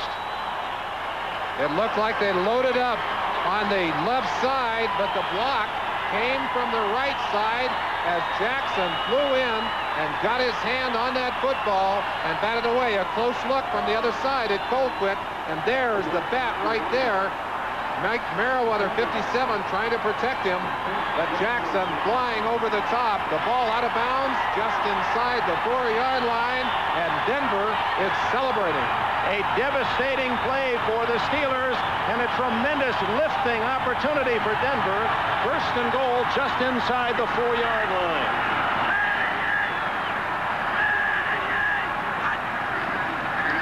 Winder, stop, hold, no gain. Credit Roger Jackson with a block of Colquitt, who in 6 years never had one blocked. He had one partially blocked last year in the playoffs by the Raiders, but that one as clean a block as you'll ever see. That one caromed way out of bounds at the 4. Colquitt is a 2-step punter and usually gets the ball away very quickly. A little bit slow that time, but I think a very hyped up Denver defense had gotten that special teams group pumped up, and Jackson flew in from the outside, got his hands on that football. Their coach Fran Polsfoot, who is battling with cancer. How proud he is of that particular play. Second and goal. Wilhite looks like he wants to throw. He's going to run it, and he's dropped at the line of scrimmage. That was a tackle-eligible pass. Dave Studdard, number 70, a left tackle. He had to announce he was an eligible receiver. He was the man in the end zone that Wilhite was looking for. They were going to throw that all the way back across, but a very alert Steeler defense was not fooled at all on the play. That's another one of those tricks that Dan Reeves worked on all week. Studdard from University of Texas. He caught a touchdown earlier.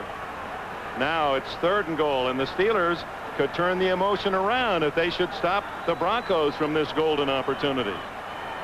10-7. Pittsburgh leads early in the third quarter. 2 running plays have gotten them nowhere. Let's see what Elway does here. He's out of the shotgun. Some confusion back there with Winder. Elway under pressure, has to throw it away. And the Steelers have held.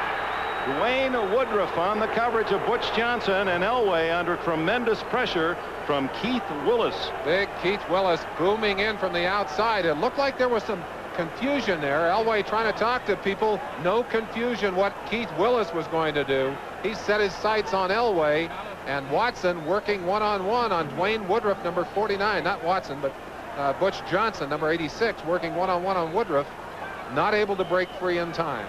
Now, this isn't much more than an extra point try by Carlos, but an emotional victory for the Steelers defense to stop Denver after that block punt. Carlos is 1 for 2. He kicked that first one to the right. Let's see what he does with this one. 21 yards away, and he's got it. It's tied at 10.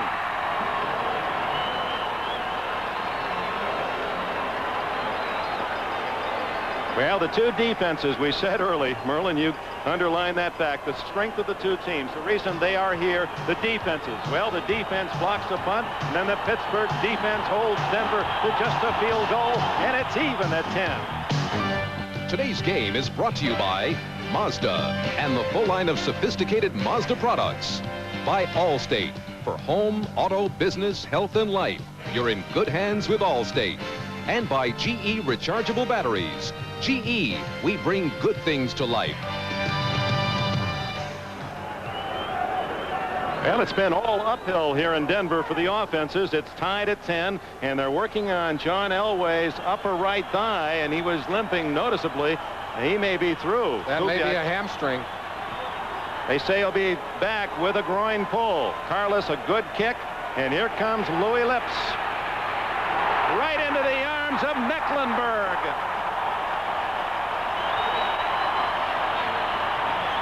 Carl Mecklenburg from Minnesota. The size of a defensive lineman, the speed of a linebacker. In fact, he'll even run with the defensive backs. Look how quickly he's downfield. Eludes the block right there by Todd Seabaugh, number 59, and then just grinds up little Louis Lips. And this Denver team is coming on with an emotional surge here in the second half. Well, at Mecklenburg at 6'3" and 250, they might want to make a fullback out of him. He has 2 interceptions this year, one for 63 yards and one for 42. Flag down as Pollard is wrapped up.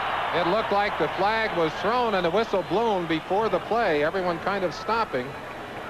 Gives us a chance to talk about Pollard, who had an exceptional first half and maybe the key to the Pittsburgh lead at the intermission. We had our eyes early on Abercrombie, but it's been Pollard who has carried the load so far for the Pittsburgh running attack. Ball marked at the 9-yard line, a 5-yard penalty for illegal procedure. You see that picture shaking. That's the whole stadium rocking with these Denver fans. They're encouraging their defense here. Has to be impossible for Malone to be heard. Pollard breaking tackles and gets to the 15-yard line. Pickup of about 6, which will put him over the 80-yard mark for the afternoon. We pause briefly for station identification. From Denver, this is the NBC television network. This is WNBC TV, Channel 4. It's tied at 10. The winner goes to Miami for the AFC Championship next Sunday. 2nd and 9. Pollard and Abercrombie behind Malone.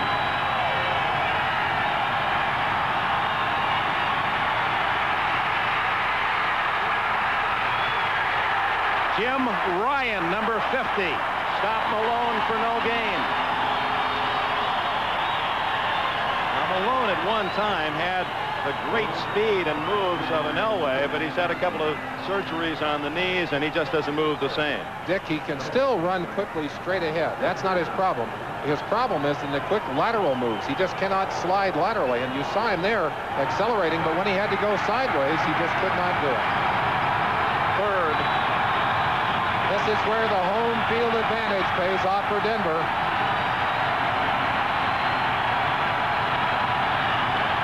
Stadium rocking. Malone batted in the air, almost intercepted. And that defense is getting a standing ovation.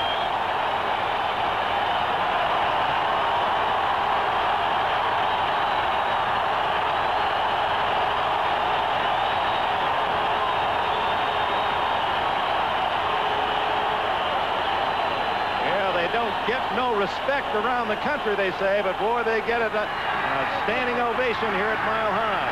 Holtwood has to be a bit jittery as he anticipates this punt. He had to swallow the last one.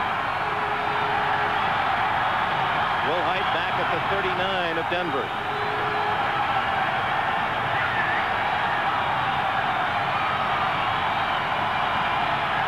Four-3, they just beat the 30-second clock. Beautiful kick. That's a line drive, though, Dick. They'll get a return off of it. Will Height to the 50, to the 47 of the Steelers. And again, a little extra push and shove. Chris Brown, rookie from Notre Dame, made the tackle. There's Joe Collier. He's looking at some of those instant photos of the various alignments. Collier, the man who calls the plays defensively for the Bronco defense. He's the man who sent in those aggressive blitzes. You see Dennis Smith coming in, Mecklenburg coming in, an all-out blitz, and it paid off. 10, well, here in Denver territory, you can see John Elway, that wrap. It looks like he's wearing a holster for that groin injury. What does that do, that injury, Nolan? Well, if it's a severe one, you can have a hard time with it. He may not show the mobility that's made him so dangerous here in the first half. We'll have to keep an eye on it, Dick. He starts from the Pittsburgh 47. Oops. Movement by Wright. Complete to Winder, but it appeared there was illegal motion against Denver. Jim Wright, the tight end. I don't see a flag. Oh, how could... I don't see a flag, Dick. And it was obvious. Well, now the tight end can move. Not forward. Well, he can move forward if he stops, if there's a 1 second pause, but I don't believe he was stopped for a second, and it looked to me like he was had his head over the ball. Chuck Noll, I'm sure, absolutely frustrated on the sideline. He was looking right down the line at that play. Well, maybe we'll have a shot of it, but they're already out of the huddle. 2nd down and 2. That's a break for the Broncos.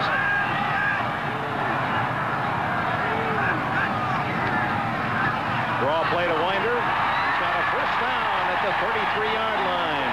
Eric Williams made the tackle. Assist to Cole. Elway limping on that injury, but it certainly hasn't affected the strength of his arm.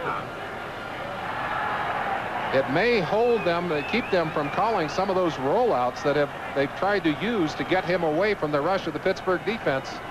On that last play, you see him as he's definitely treating that leg rather tenderly. First down at Pittsburgh 33, 8:50 left, 3rd quarter. A tie game at 10. Looking for Watson. There he is. Out of bounds at the 25-yard line. A gain of 8. And it appears that every time Elway throws that ball and stretches that groin, he injures it a little bit more. He came away from that last throw really nursing that pulled groin, but again showing you the great strength of his arm as he gunned the ball to the outside. Now look at him as he comes down here. Look at the way he comes away from that ball. I think he's going to have trouble going through the rest of this game effectively. 2nd and 2. Winder, big hole, and a first down at the Pittsburgh 20 before Cole can wrestle him down.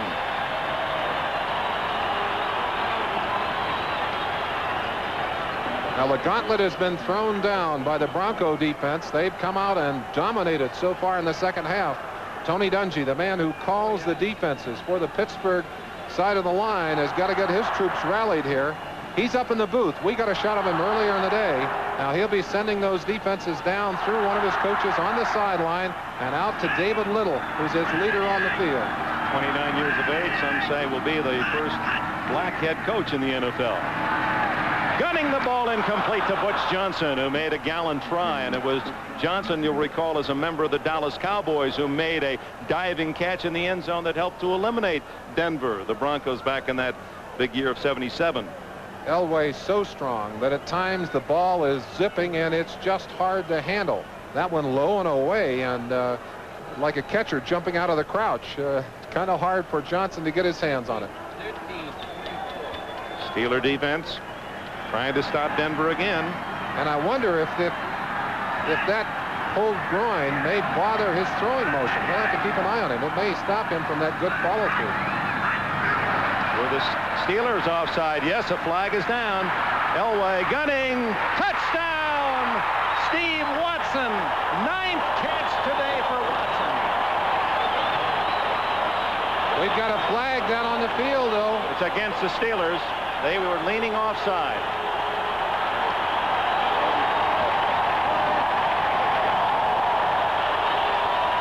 Steve Watson capping another remarkable year. 9 catches for Watson.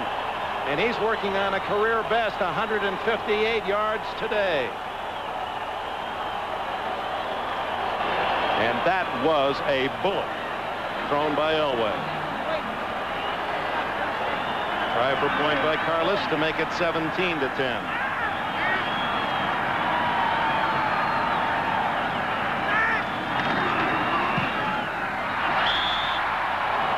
It's just good.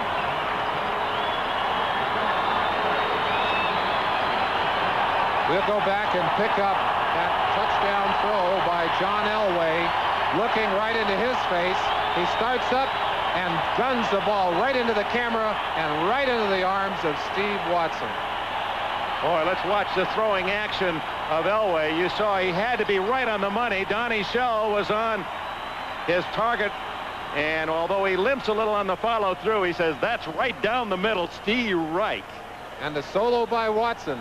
They've got them all for us downstairs today as Watson makes his little break inside. It's Donnie Shell trying to cover, but that ball just zipped in there. No chance to knock it away. Son is Steve Watson, whose 9th catch from Elway has given the Broncos and their frenzied fans the lead 17-10 with 7:15 left in the quarter, and it is an uproar here at Mile High Stadium. Lips at the 1. Louis Lips looking for a crack and fights to the 34. 33 yards on the return. Go back and take one more peek at that. Well, we're going to take a peek at the man who made that play. Steve Watson getting a well-deserved rest on the sideline. Yeah, it reminds me a lot in temperament of Steve Largent, the great receiver with the Seahawks. He's very mild-mannered, low-keyed sort of guy. Expresses himself in a different manner on the field. This crowd trying to make it impossible for Malone to be heard. All day to throw, and there's Lips. First down at the Denver 43. Louis Lips, what a pick he was out of Southern Mississippi. 23 yards on that play. There's Lips breaking down. He's got plenty of time to work on Louis Wright. Wright knows he's got help down deep. Lips finally hooking up inside of that help. That's the safety back there behind him, but gave him plenty of room on the play. You'll see it from behind. Malone looks left and then finds Lips right there. Dennis Smith finally making the play. Malone's protection the key to that play. Frank Pollard trying to get outside, and he's ridden down at the 40. Steve Busick making the play, the backer from Southern California. Busick came up with that football after the play. You see the Pollard now has 9 carries for 71 yards, but he does not go anywhere. Watch Busick strip the ball right here. Look at him go after that football. Now he'll come away from that stack with the football. The official said that he was down, but that's the way Denver has taken the ball away all year long. And it looks like Pollard hurt his shoulder, Dick. Abercrombie gets the call, and he dances close to a first down, and I believe he has a first down inside the 33-yard line. Dennis Smith at safety making the play. Smith, one of those rare athletes at safety that has the talent to cover man for man, and that is a tremendous bonus in the deep defense of the Broncos as you look at Pollard. Well, the control of this game established on the line of scrimmage, and right now the Steeler offensive line trying to get it back. Rostowski has done a good job on there. Wolfley, Webster, Long, and Ilkin all trying to get this thing moving. They want to get the ball back into the end zone, get this game back to a tie. 3rd and inches? No. First down, Pittsburgh. This is what they're working for today. $10,000. The winner today automatically will go up to the $28,000 level, and then the winner next week in Miami shooting for the Super Bowl prize, 46 or 64. It really is the $64,000 question.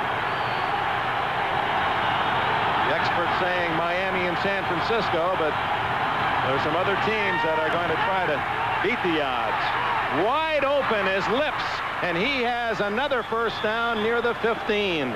Louis Wright body slams him, but Lips holding on to the football and a 17-yard advance. A nice throw by Malone. Again, time to throw the football, and they've established that running game. They're giving themselves room right here, but look how deep Louis Wright plays Lips, respecting his speed. Lips cutting it up short. Louis slipping a little bit. I don't think he could have been back in time anyway, but that's the Denver philosophy. Keep everything in front of you. 4:30 left in the quarter. Pittsburgh driving toward what would be a tying touchdown. It's 17-10 Denver. Abercrombie. Well, you could see the instincts of Abercrombie setting up the blocks. That instantaneous little fake and move as he feels the defense. It didn't look as if there was much there, but he gained nearly 5. Well, he just sacrificed his body on that one, threw himself in there. With Pollard out of there, they lose some of the punch. Pollard is an excellent blocker. He's back in now, Merlin. All right, Pollard back on the field. You got a day like today, you don't stay out of there with a little shoulder, Nick. You go right back in there and hammer.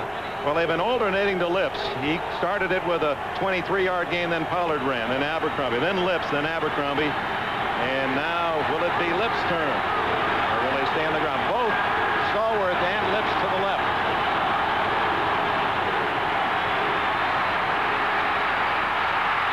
He threw that one away. No, it's a touchdown to Lips. No, he didn't catch the ball. Did not catch the ball. Well, it was to Lips after all, that ad-libbing, and he had his hands on it, but Louis Wright did a good job of slamming in there to knock it away. The two defensive ends, Rulon Jones and Barney Shava, 75 and 79, finally breaking through that offensive line to get pressure on Mark Malone. Malone back, has plenty of time, but finally he gets two defensive ends through on him. Now watch him here, just throws that ball deep, sees Lips breaking across deep. Lips goes up, gets his hand on the ball, but simply could not control it. And I think that's a ball that ordinarily he may have caught. A terrific throw for Malone under pressure. Now Lips will normally catch that one. It's 3rd and 5 from the 10. Quickie to Lips, and he is going to get the touchdown anyway, or is he? He's right. Oh, yes, touchdown. Yeah. And you got a reaction from Chuck Noll on the sideline on that one. The thing that is rather amazing about Louis Lips is that he has such great strength for a small receiver, and he is not afraid to stick his nose in there. Good body control, good strength. He doesn't look to be that strong, but you saw him there fighting out of the blocks, fighting out of the tackles, and getting himself in position to surge across that goal line. Here's the try for point by Anderson that would tie it at 17. Colquitt to hold. We're even again with 3:19 left. Well, Lips said to me, he said, hey, I'm not small. I'm just short. I'm 5'10", but I'm 190, and I may be a little deceptive. Here's that last play. Just a quick slant pattern. But watch what Lips does with the football. Breaking one tackle, breaking a second tackle away from Foley, and fighting two defenders to finally stick that ball out over the end zone. All he has to do is break the plane. Now, you'll see it again from a different angle. There's the second miss by Foley, and now fighting and leaning out. See him sticking that ball out. That's what broke it. That's what got the touchdown for them. He doesn't give Stravinsky that big a hand. 3:19 remaining in the quarter. It's even at 17. Running for our Bud Light most valuable player today is Steve Watson, his counterpart with the Broncos. Well, two of the game breakers we mentioned. Anderson kicks it off. He really roots it. Wilhite not going to take a chance. They'll start at the 20 with 3 minutes and 13 seconds left in the third period. When you pull a muscle in a game, like a groin muscle, and we're talking about John Elway, very often the thing that hurts you most is having to come off the field and sit. We'll keep an eye on Elway to see how, and it looks like he's moving pretty well, but we will watch him anyway. Let's see what the Steeler defense is going to do, Dick. They're back even now. They know that they've got to put some pressure on Elway. They've got to start making things happen defensively. Now you look at Dunn. He still has that Joe Green, that cross stance. Yeah, that's that old offset. Elway comes out throwing to Watson, and he's got another one for a painful 5.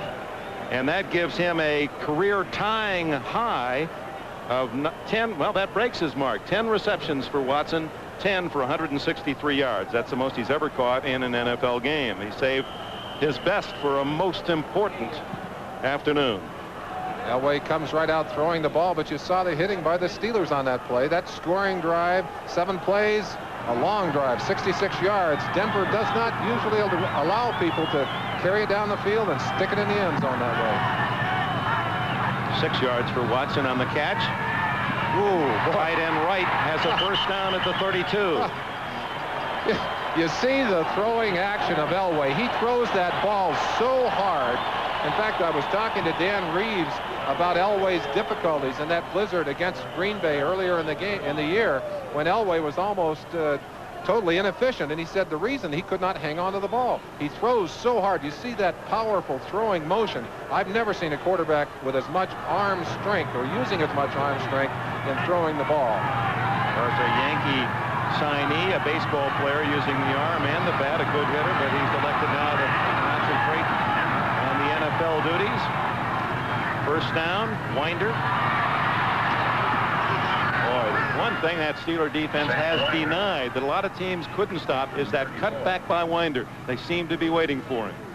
Well, if you talk to people who have watched this Steeler defense, in fact, Reeves said it himself. He said they are the most active defense we've played, and great strength at linebacker, great speed at linebacker.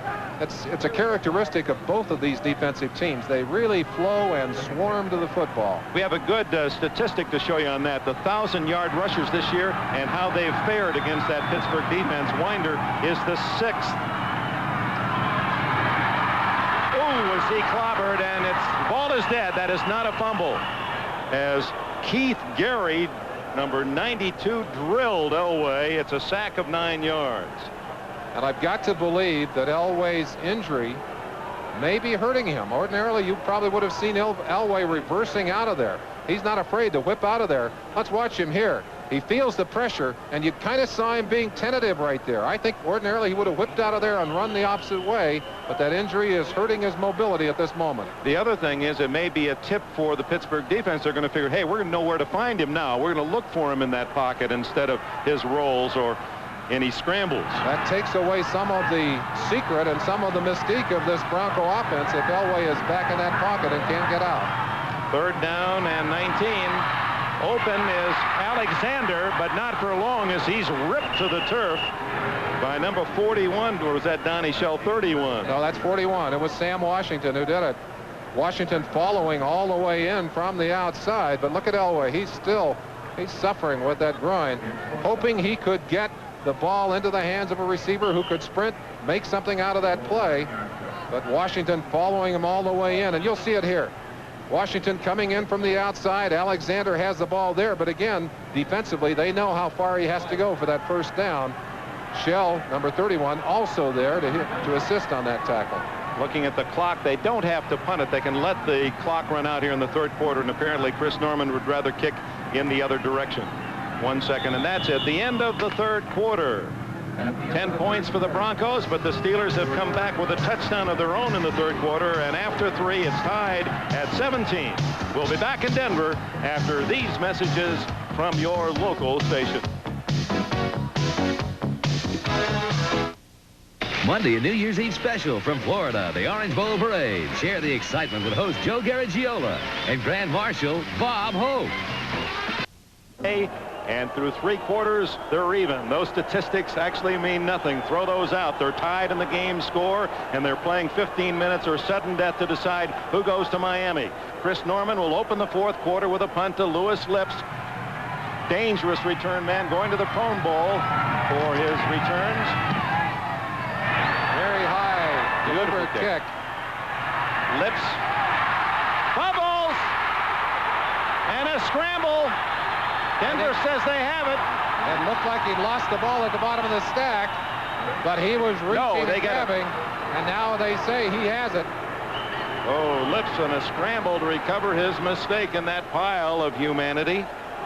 It's interesting that kicker, as he's watching the flight of the ball and knowing those men are coming down on attack. Here he is. He looks up at the football. You saw the quick look down, and he was looking away as that ball arrived, looking at the rush. Here's another shot of it. You see him drop his eyes to look for the rush just a little before it arrived, and that was what killed him, but he fought for that ball under the stack and got it. That took an athlete to scramble back and get it. There was nothing but orange around him. Timeout. It's tied at 17.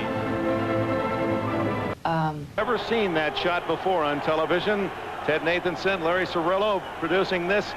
He looks away from the ball. It's still in the air now. The ball's in there now. He looks back up, and then he'll take another look. It's the last look right there as he tried to pick up the coverage that cost him the ball, fumbling it. But he had the presence to fall on his mistake at the 15. Tied at 17. Almost the entire quarter remaining. Fourth period in Denver. Malone, wide open Abercrombie. And the Steeler receivers seem to be open consistently, as much as we've seen any offense against this Bronco defense this year. Well, they're getting great protection, and that really has been the key.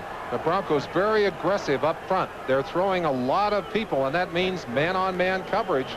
The result is that when Malone has had time to throw the football, you'll see Collier trying to get his defensive troops fired up. When Malone has had time, he has been able to find his receivers. 6 yards on the play.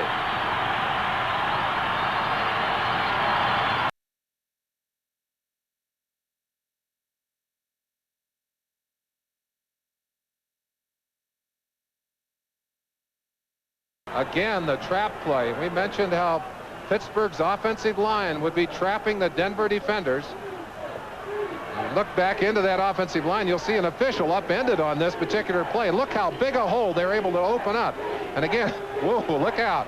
Running over everybody in there, Abercrombie. Now that umpire who has to stand in there like an umpire. Art Demis is 78. I don't know if that was Demis that we saw there, but he's the umpire who has to fight off those blockers.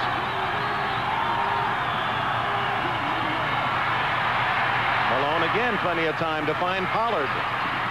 And Frank Pollard is to the 40 and near another first down before Jim Ryan and Dennis Smith can collaborate. And it's apparent that the Dick Hoke, who coaches these backs, has told them when you get in traffic, you cover up that football. Pollard locking that ball up with 2 hands as that Denver defense swarmed out there, was able to control it.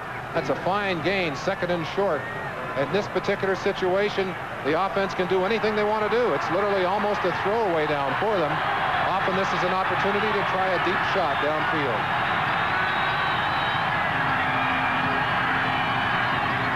Now they're going to go to Pollard, and he stopped right at the 40. Busick and Wright, and Louis Wright coming up that forced that play from the corner.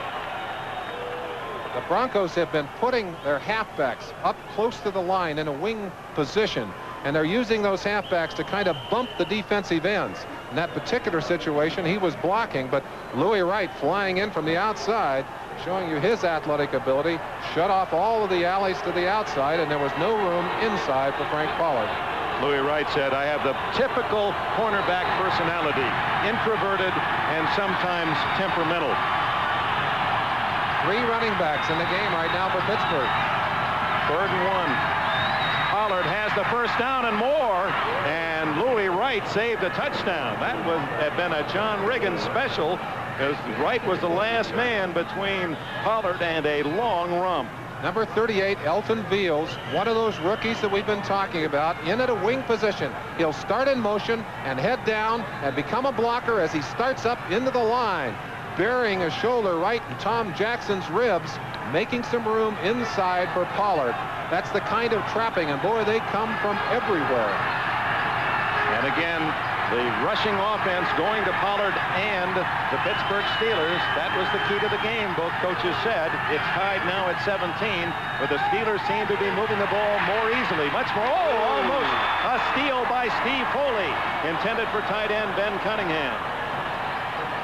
Foley, who has 6 interceptions to tie teammate Mike Harden for the club lead this year. He was a quarterback at Tulane. In fact, wanted to play that position so much he didn't sign with the NFL. Originally, he went to Jacksonville of the old World Football League as he wanted a quarterback, realized maybe the scouts and the coaches were right, that he would be better off somewhere else, and now a star at safety, and in fact has 39 career interceptions. 2nd and 10. Big hole, and he is to the Denver 46-yard line.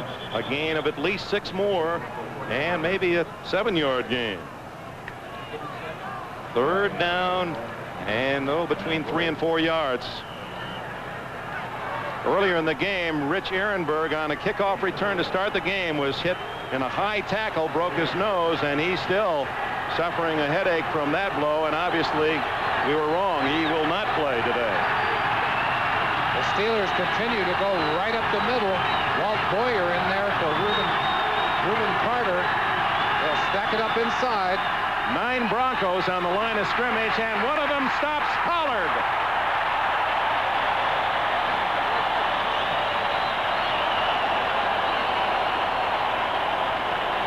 The Steelers will have to punt. Barney Chavis, 79, the veteran from South Carolina State, met him in the hole.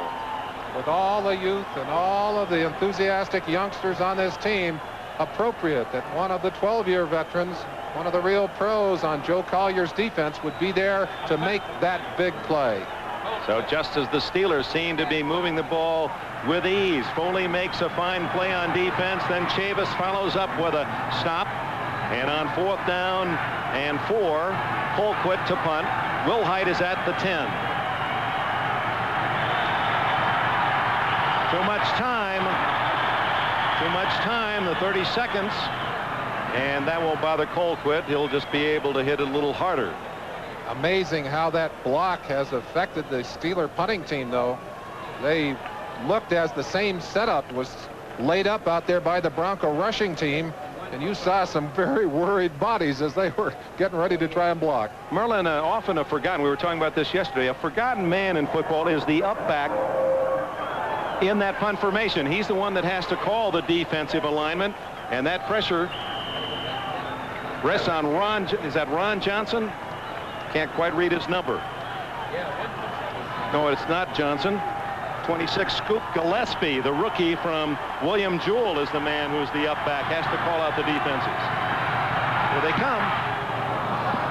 Wilhite, well, that was a half catch, and he covers at the 14-yard line. He started to raise his hand, then he dropped it. That would have been an interesting call for the official. It was not a clear over the head for fair catch. It's academic. He falls on the fumble at the 14, a 37-yard punt by Colquitt. Wilhite a little bit disgusted with himself. Would have had a chance to get a few yards back had he been able to control that football. It's a 10-minute season, tied at 17. He's now the veteran in that defensive line, 8 years, and goes back to the Super Bowl champion Steelers. The thought right now for the Pittsburgh defense is to shut Denver down. Keep them down here. If they can force a punt here, or ideally take the ball away, they've got an excellent opportunity to put it in the end zone. And Dick, again, even though these two kickers have each missed a field goal today, two excellent kickers on the field, it may come down to that, and we'll play this one until someone wins. 2nd and 10. Elway guns it to Watson on one hop, incomplete. It'll be 3rd and 10. Now there's a pass that Elway normally would hit easily, but under some pressure, and with that groin injury, it may have affected the trajectory. The further we go in this game, the more difficulty Elway will have.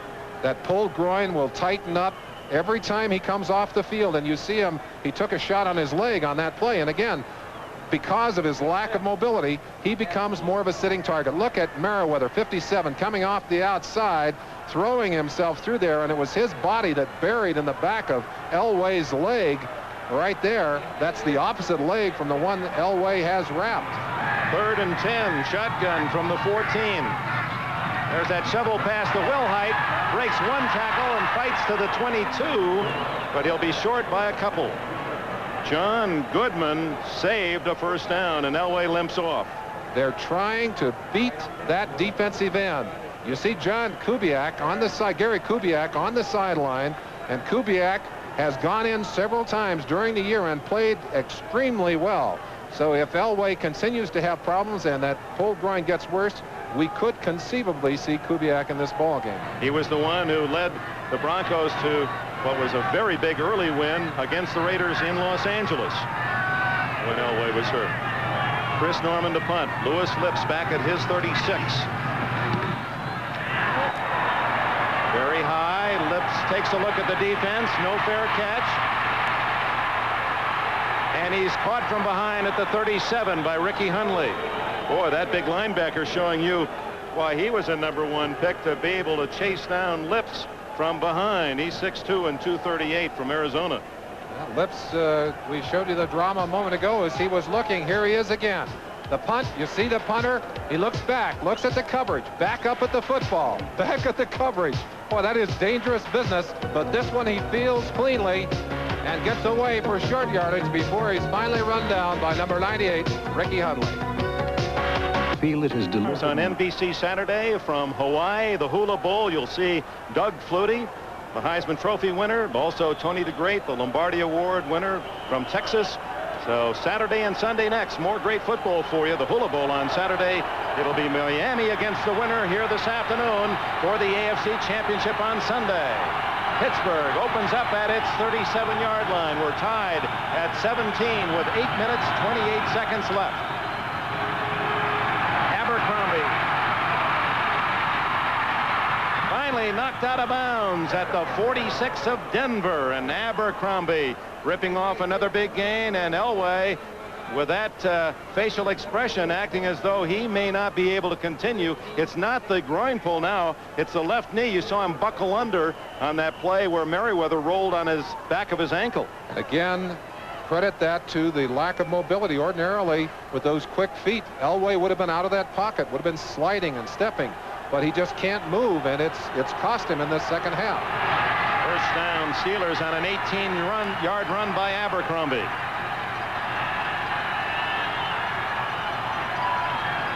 This time it's Pollard through a big hole, and he has another Pittsburgh first down at the 33. It has been rare this year that a team or a runner has been able to move effectively against that Bronco defense, but Pittsburgh has done it today. They've given up an awful lot of yardage against the pass. In fact, 27th in the league yardage against the pass, but the trapping of the Pittsburgh offensive line, and that was Ross Toski, 63, with a trap block there to spring Pollard through the line, has just been devastating today. 99 yards now for Pollard on the ground. This is Abercrombie, and he rips off another gain of about 9 yards, and moving at will against that Denver defense. Abercrombie still on the ground, slow to get up. Now he's bouncing up and heading back. Merlin Abercrombie now has caught 4 passes, and he has run 14 more times. That's 18 carries. That means 179 times this year he's handled the ball without a fumble. All year long, Abercrombie has not coughed up the ball. Paying big dividends after a long wait on that first-round draft pick by the Steelers. First down well within field goal range. It's tied at 17, and Abercrombie did not get off the ball well that time. I think he knew how much he needed for that first down. I think he's picked it up. Gary Anderson strips off his warm-up, and he's starting to visualize himself kicking that ball through the goalpost, through the upright. You see him right there. He'll be thinking his way through that kick. And he's thinking his number 1. He'd rather have it a 1 than a 3, and there's the 3-man, Carlos. Field goals have decided 8 of Denver's 16 games. Half of their games were 3-point games, Denver winning 6, losing 2. And how many times have we seen Denver's defense come up with a big play as you got down deep in their end of the field? First down at the 23. Abercrombie. He's caught for a loss by Dennis Smith. He has played an outstanding game. Smith, the strong safety, 6'3", 200 pounds. He was a 7-foot high jumper in college, but he's aggressive as well. You talk to the coaches on the Pittsburgh side of the line, and one of the people they singled out very quickly was Dennis Smith, for his great athletic ability and his hitting ability. He really comes up there and socks people. Less than 6 minutes remaining. 17 all. Second down and 13.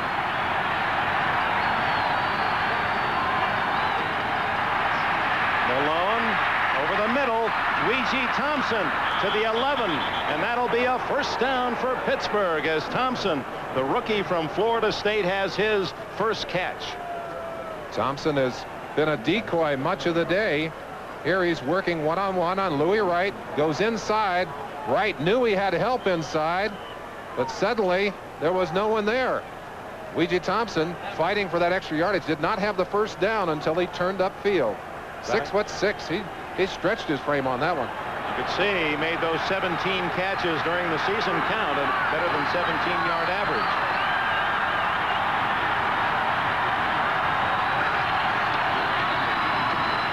Abercrombie for 3, maybe 4.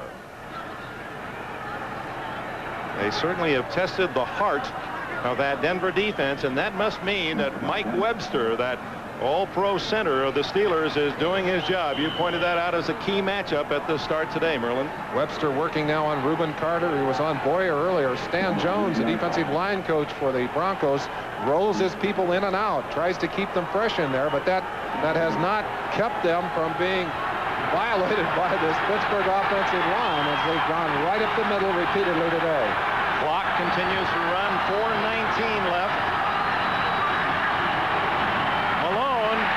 Tom Jackson gets him at the 9-yard line. The talking tackler. He bills himself Tom Jackson. I don't know if that was a planned play or not, or whether it was a mix-up, as Malone looked like somewhat of a bootleg. Maybe we can. It's a planned play. Yes. And Jackson bought no part of it. I believe he was coming on the blitz on that play. And of course, coming as he was already committed. He was not even looking at that fake handoff. Dan Reeves applauding Jackson's defense. It's now 3rd and call it 8 for a first down, 9 for a touchdown. Let's see if they go back to Louis Lips on this play. Lips to the right out of your picture. Over the middle, incomplete. Intended for Calvin Sweeney, and it was deflected, I believe, by either Robbins or Steve Wilson. I think Randy Robbins, number 48, and we saw him make a leaping bat-away earlier in the game. He's come up with another big play here to deny the touchdown, but they do have a short shot at a field goal with the score knotted at 17, an opportunity for Pittsburgh to go ahead. Pressure on Gary Anderson. It's a 26-yard attempt.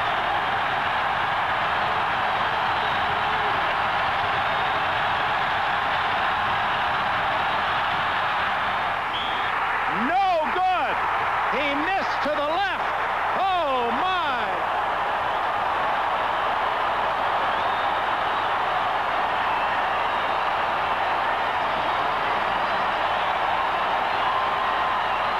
Unbelievably, the kicker with the best average in the entire NFL career-wise has missed 2 today. And that one just sliding wide left. He missed the first one earlier to the right, and this one hooking off to the left. Well, you saw Anderson's reaction. What about Dan Reeves' reaction? He had to consider the 3 points in the bank. But he gets a reprieve, and with 3:35 left in this playoff contest, as he has missed a relatively easy 26-yard chance. And now the Denver Broncos, they've gone to school in this situation 8 times this year. The games have been decided by 3 points in the final 4 minutes, and they are 6-2, and here they go again. And Elway trying to get this crowd down. You hear them. They're a knowledgeable crowd. They know he needs quiet here. They give it to him. Starting from the 20, a handoff to Winder.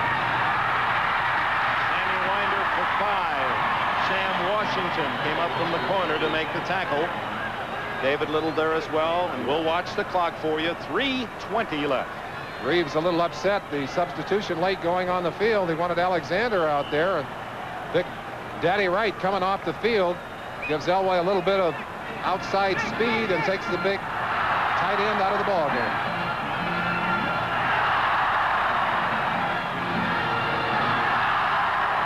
Second and 5 from the 25.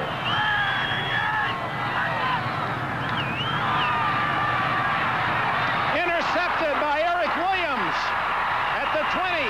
Williams is out of bounds at the 2-yard line. Eric Williams.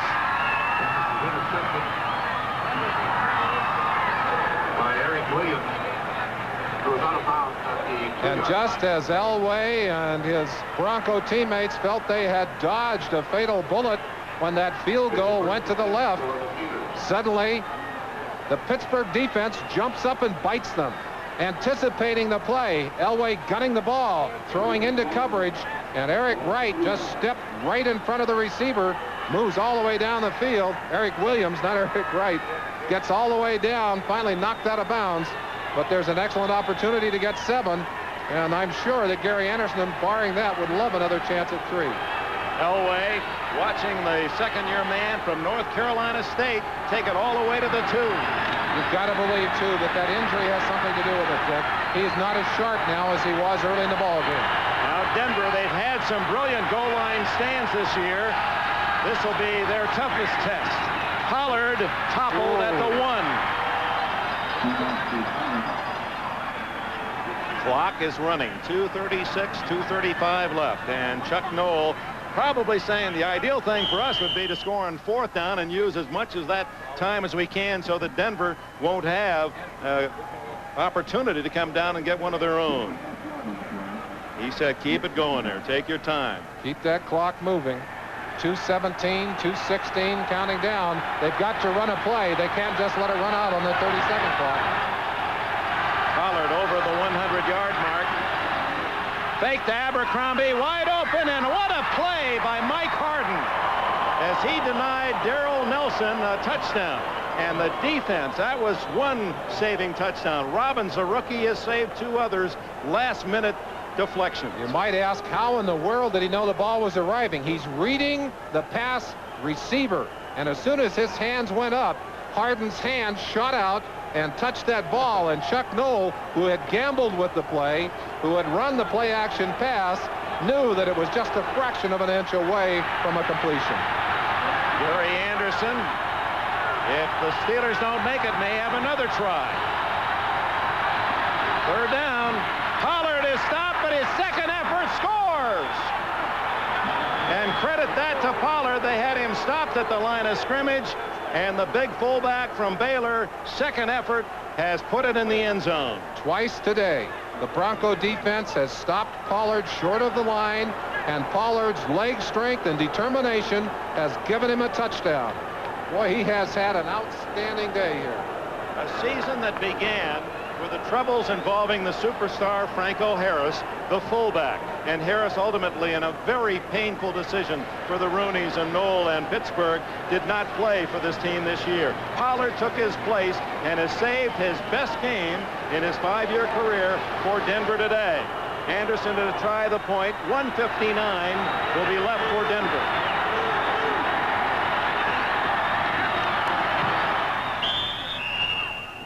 (24-17).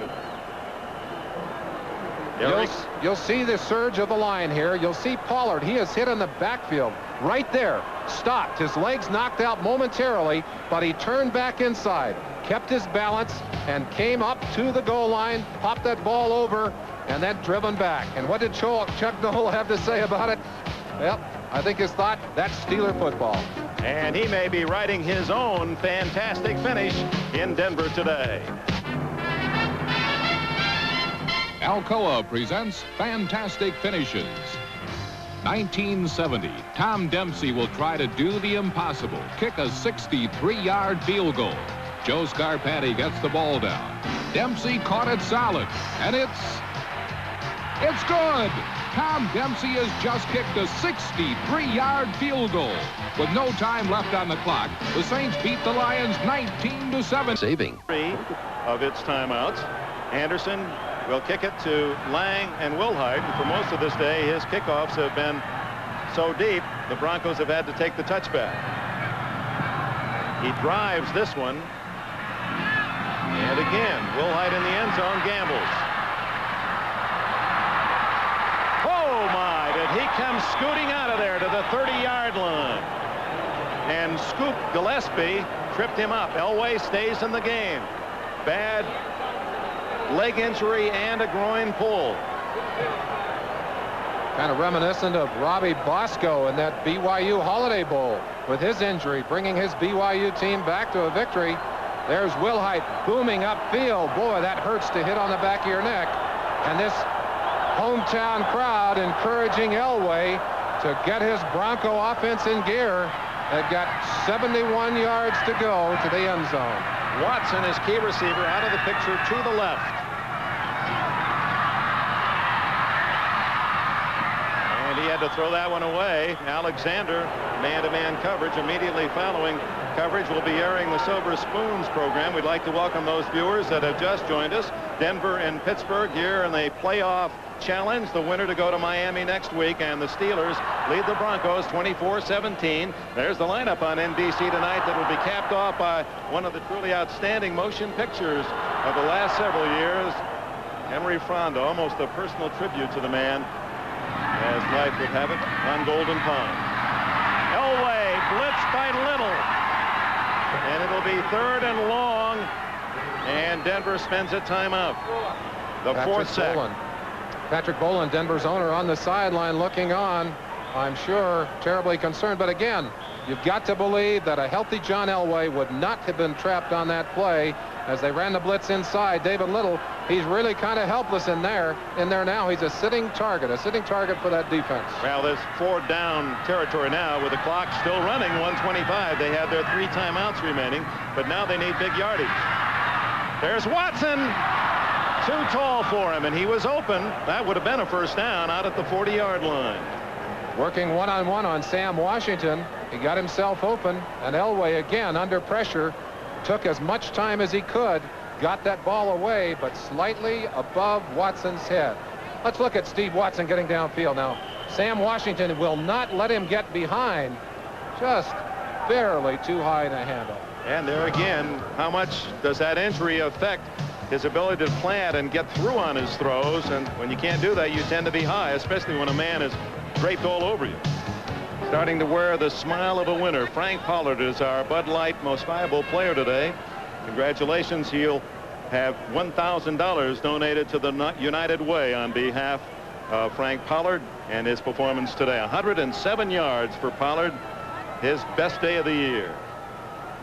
He's got to be walking on air on that sideline, looking up at the clock and realizing with 1:20, 4th and more than 20 yards to go, it's going to be a tough situation for John Elway. Elway with the ball at the 19-yard line. So it's 4th and 21 yards for a first down. He had his man, Watson, on the last play, but this is it. If he can't make 21 or more, the Pittsburgh Steelers will go to Miami. The officials have taken a timeout briefly as they run down the field. Maybe we can take a chance to show you a few of the men who have contributed greatly to the success of these two teams during the year. The assistant coaches. Well, and there they've lined up. We'll wait until after this play. Ah, there they are. Blackledge, Dungy, Fitzgerald, Hope, Hughes, Cobb, Myers, Moore. These are all Steeler assistants. Yeah, they get little credit, but all the work, don't they? They do a tremendous amount of work. Here it is, 4th down. 21. 3-man rush. Elway needs something big. And there's it out deep, but it's out of bounds. And that's it. The Steelers can start to celebrate. It will not be a year of celebration for Dan Reeves now that they are out of this situation and out of the playoffs, but they have had a fantastic season. Reeves and his assistant coaches have just really brought a team that was expected, even by their own scribes in Denver, to finish in the bottom third of the NFL. And they have just had a tremendous year. You saw Noel saying 3 timeouts. I don't know if he was referring to himself. He certainly wouldn't want to call time. Denver's already used one of theirs, so they have only 2.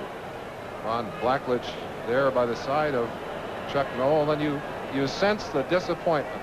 I think especially on the faces of the Denver Bronco veterans like Reuben Carter and Barney Shalis, some who've been around for a long time, Tom Jackson. All right, Denver uses a timeout. And we want to acknowledge those who have brought you the pictures and sounds from Denver today. Executive producer, NBC Sports, Michael Weissman. The coordinating producer of NBC's football coverage is Ted Nathanson. Today's Denver Broncos and earned a trip to Miami. Dick, you were only a couple of yards away from having your prediction come true as Williams virtually got into the end zone, but he stepped out of bounds first, certainly setting up the touchdown score. The Steelers 3-5 lifetime against the Dolphins, but they've never won in Miami, and they weren't expected to be there this year. Remember, some were saying they wouldn't even make the playoffs as they struggled late in the season. He's calling Mark Malone off the sideline. Keith Bishop, number 54, reflecting the very somber mood of the Broncos. And Dick, every game like this has its what-ifs. But I'm sure here in Denver, the big what-if will be the question of what would have happened if John Elway had not been injured, if he hadn't hurt his groin, what that would have done in this second half for the Denver offense. There's no question it hurt him tremendously. Now Denver cannot stop the clock. They've used their final timeout with 1:02 remaining. Now it's a matter, one of the things that I still feel football could improve if you didn't win the game by doing this, that you should make a legitimate attempt at trying to advance the football, but that's only one lonely voice in the crowd. 24-17, and the clock will run, as will some of the tears. Gerald Wilhite, Tom Jackson. Bronco assistants you talked about, Merlin. Fran Polsfoot. He says, I just want to live long enough to see my Broncos in the Super Bowl. That dream won't come true. Boy, they played so hard for that man. They have had a great year or two. There's no reason for this Bronco team to have anything but pride in the kind of season they've had. You saw the two leaders on the sideline, Collier and Reeves. Well, there's going to be one final opportunity for Denver, because with 26 seconds left and 4th and 14, as soon as the next snap is made and a touch of the quarterback, change of possession will stop the clock. So presumably the Broncos will have around 20 seconds left, a chance at a play or two in desperation. So Elway's arm will uncork again. The one thing that has to go through the mind of Bronco fans and coaches and players alike is how well they have done with a young team, how far they've come. And they start with a big jump on next season. They will certainly be counted among the favorites for the playoffs in 1986. Well, some would consider this a risk if indeed Anderson is going to try a field goal, in that a blocked field goal could bounce the other way. Presumably a 40-yard attempt to clinch the win. This might be in an attempt to get his confidence back, Dick. And that won't help. It's wide to the right. So Anderson, who has been brilliant and the most accurate of all active kickers, misses 3 out of 4 today. And he was barely good on the 28-yard shot. So it's the last chance for Denver. He was so eager to get here today, and Elway goes on the field with just seconds left in the ball game, no timeouts. I think that they wanted to get this young man's confidence back. He cannot believe it. He cannot believe he can't get that ball between the uprights. Well, the Broncos want to make their fans believe, many of whom have headed for home. Out of the shotgun, 22 seconds left and no timeouts for Elway. Watson, but he's in the field of play, and there's no way to stop the clock. 13, 12.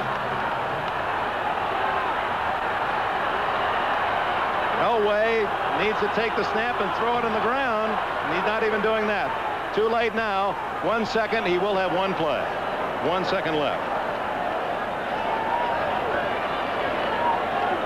Reminder to stay with us. Ahmad Rashad trying to get some of the comments from the players involved in today's game, if time permits. I want to thank also the Corps de Costanza, our statistician Joe, Al King, Ron Talpers, Ray Friedman, Cliff Dodge for their support in the booth. We'll be heading to Pasadena for the Rose Bowl on Tuesday, and then on to Miami for the AFC Championship game. The Dolphins apparently against the Steelers, but here's the final play of the game, unless there's a penalty. Look at the Steeler defense. They have been way back at the 25-yard line in their own half of the field. Even Elway's arm won't get to the other end zone. Hoping for a penalty. They won't get it. And the ball game's over. The Steelers have won it 24-17. So today, the day for the underdog. The Bears beat Washington, and Denver is upset by the Steelers. Dan Reeves searching out Chuck Noll. They both said the running game would be the key. The Steelers were the superior runners, and through Frank Pollard's efforts have won 24-17. Dick Enberg, Merlin Olsen. We'll see you New Year's. Stay tuned for NFL 84 right after this.